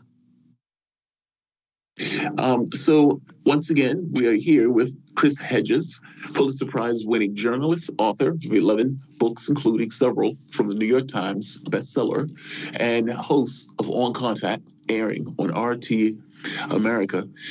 Chris, going back to what we were talking about originally with this notion of the public itself, the political class seems to be pushing a certain brinksmanship, where they believe that the public seems to be so beaten down that they will be, even despite pulling the mask off. Like when Reagan was entrapped within Iraq, the Iran-Contra affair, he at the very least came on television, showed a bit of shame about it, and basically given this kind of thing of saying, look, fair enough, you caught us. We shouldn't have been doing this, but you guys caught us. Obama didn't even do that. Like, it had gotten to the point where the very act of trying to subvert the Syrian government in and of itself was accepted by the entire political instrument. Nobody cared. It's a weird way in which the stuff has just gotten further and further and further to the right in regards to what we allow and what we accept. How the public, the only way out, I think, is for the public to pull themselves out of the political instrument. Now, how does that happen, though? And what does that look like? Meaning right now, they're having an election. They're going in, Trump versus Joe Biden. Neither of these men are going to give the people what they need. What happens here? And does the bet that the public is so beaten down that it's not going to necessarily respond pay off? I guess I'm asking, what happens? Is it a situation where the public actually does have this kind of organized movement of trying to change, this kind of human rights movement? Or does it collapse and we go back to the old and the tried and true of the Obamaites or the Clintonites? Right. I would look at figures like Obama, Clinton, certainly, and Obama as kind of mirroring the gaslighting that's been done with the protests over the murders of George Floyd, Breonna Taylor, and others. So, and if you want to go back to Lebanon, you look at 2019, massive street protests, and the government kind of just reshuffled itself. Now you've had the entire cabinet resign, and people chanting in the streets of Beirut, everybody means everybody, i.e. everyone has to go.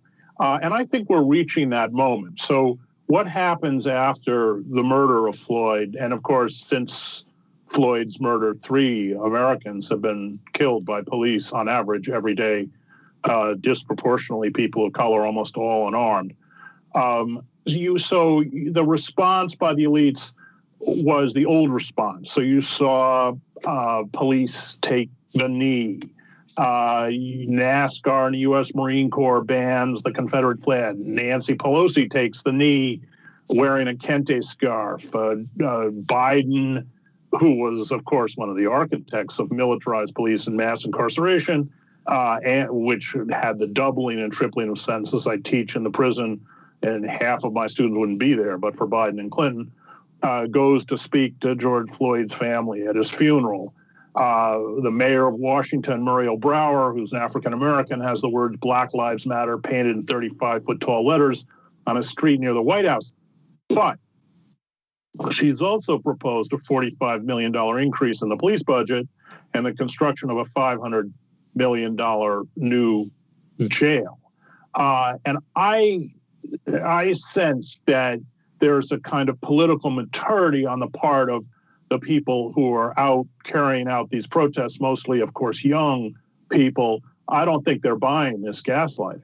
I think they recognize why they talk about abolishing the police. They've seen, we've been fed the kind of charade of police reform with, promising more body cameras and consent decrees and revised use of force policies and banning chokeholds and civilian review boards, which are always rendered impotent, requiring officers to intervene when they see misconduct, banning no-knock search warrants. I mean, on and on and on. And, a lot of those proposals were made, and in several cases they were adopted in the wake of other police murders, earlier police murders, including those of Eric Garner and Michael Brown and Philando Castile. So the Minnesota Police Department, for example, had established a duty to intervene requirement by police officers after the 2014 killing of Brown and Ferguson, and that requirement did not save the life of George Floyd. It's structural. You have police unions, and in cities like Philadelphia, I would argue these are little more than white hate groups, continuing with unassailable power to push aside any attempts at reform or any reformers within the system, including community review boards, reformist mayors, reformist police chiefs. And the power of these unions gets back to the corruption of the electoral system because they bankroll the campaigns of elected officials, including public prosecutors. And they don't bankroll people who don't do their bidding. Police unions and associations have contributed $7 million to candidates running for office in New York State alone, including $600,000 to Andrew Cuomo during his gubernatorial campaigns. So this past public displays of solidarity by the elites, these smoke and mirrors, this faux anguish and empathy, including, I would argue, by the Black Caucus in Congress, which is proposed, if you look at their proposals, just all these old tired reforms that don't work, don't have any kind of efficacy anymore. I think people have seen that these are cosmetic changes, and that's what Bertram Gross, in his book called "Friendly Fascism: The Nice Guy Mask," which is, I think, been used effectively by the Democratic Party to disguise the despotism of our corporate overseers and the oligarchs they serve. So what Chris, I find heartening about what I'm asking is why? Get to the root of that for the moment. You have a situation where, for example, Chicago, you have these riots today that are taking place, and you have people who are basically looting stores, and it's apparently there was some kind of shooting that had taken place prior that involved a kid that I don't remember correctly if the kid was killed or not, but the response from the crowd was basically a standoff. We've been seeing these all across the United States, and these gotten more and more prevalent as we've, I guess, reconciled with this notion of police violence. Like you said, police kill 1,000 people a year, and 99% of them go free without any consequences. Does the fact that this stuff is taking place, 2 questions on it. Why is that? Is that energy that is spent from alienation and from a certain condition in regards to our society that's just being expended in different ways, that is not necessarily used in a productive way of trying to force a political change, but instead kind of goes into this thing of attacking anything that's around it. And also, I would argue, isn't the issue poverty? And that everything else, that's the cosmetic of the politics and everything else, has to do with one party having nothing to do with it, and the other party also really having nothing to do with it, at least not in any real terms. Meaning, because neither party wants to deal with the poverty angle of this, you have just performative politics. Like you said, they would wear the kente cloth. They would take a knee. But the moment that you bring up this notion that, well, wait a minute, poverty is the instigator of a lot of this stuff, and statistically, we can get rid of a large part of this just by dealing with that very specific point. And everybody goes quiet. Nobody wants to take that issue. And that's basically what you've seen even with this issue when Pelosi hits it, or when some of the other people hit it. They act as if it's only a police issue. And police just don't have the capabilities to deal with the problems that we're telling them to deal with. Right. No, you're exactly right. I mean, so we've impoverished well over half the country and driven to financial distress many of the people who live in what Malcolm X called our internal colonies. And so you're exactly right. So what are the two forms of social control? It's mass incarceration and unlimited, unaccountable, lethal police violence. But what I look at, what's happening now is far beyond protests over, out of control militarized police forces. I think this is, because you're precisely right, this massive social inequality. I think this is a class and a generational revolt, and I think that people are well aware that police reforms aren't going to solve it. That this is an economic disparity, an economic injustice, as well as a political injustice. Corporations have reconfigured America into a world of serfs and obscenely rich masters. The oligarchs have increased their wealth by $600 million, over $600 million just during the pandemic. So yeah, you're right. The problem's deindustrialization, the problem's offshoring of manufacturing, automation, austerity programs, a for-profit healthcare system that locks millions of people out of the healthcare to make money, and builds a nation where 1 in 5 children, 12 and younger, don't go to bed hungry every night. So, yeah, and that's what George Bernard Shaw called poverty the worst of all crimes. That's right. So these are all attempts to deal with the economic inequality that by design has been at the core of the neoliberal project. The neoliberal economics, which is based on Hayek and Ayn Rand, this third-rate novelist, these were always outliers. I mean, nobody ever took their economic theories seriously because they don't make any sense.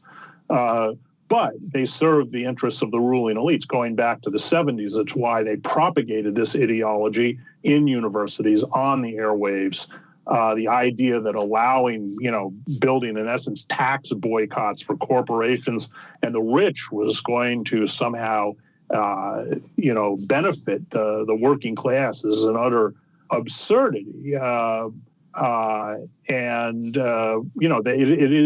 is a kind of utopian ideology in that sense. So, but the consequences of the lies of that system have been exposed. It's lost credibility. And that's why the ruling elites are now, as we see in Portland and other places, using far more draconian and traditional forms of control because people aren't buying aren't buying these lies anymore. Sean, thank you so much. Chris, thank you so much for joining us. Really appreciate it. We're about out of time.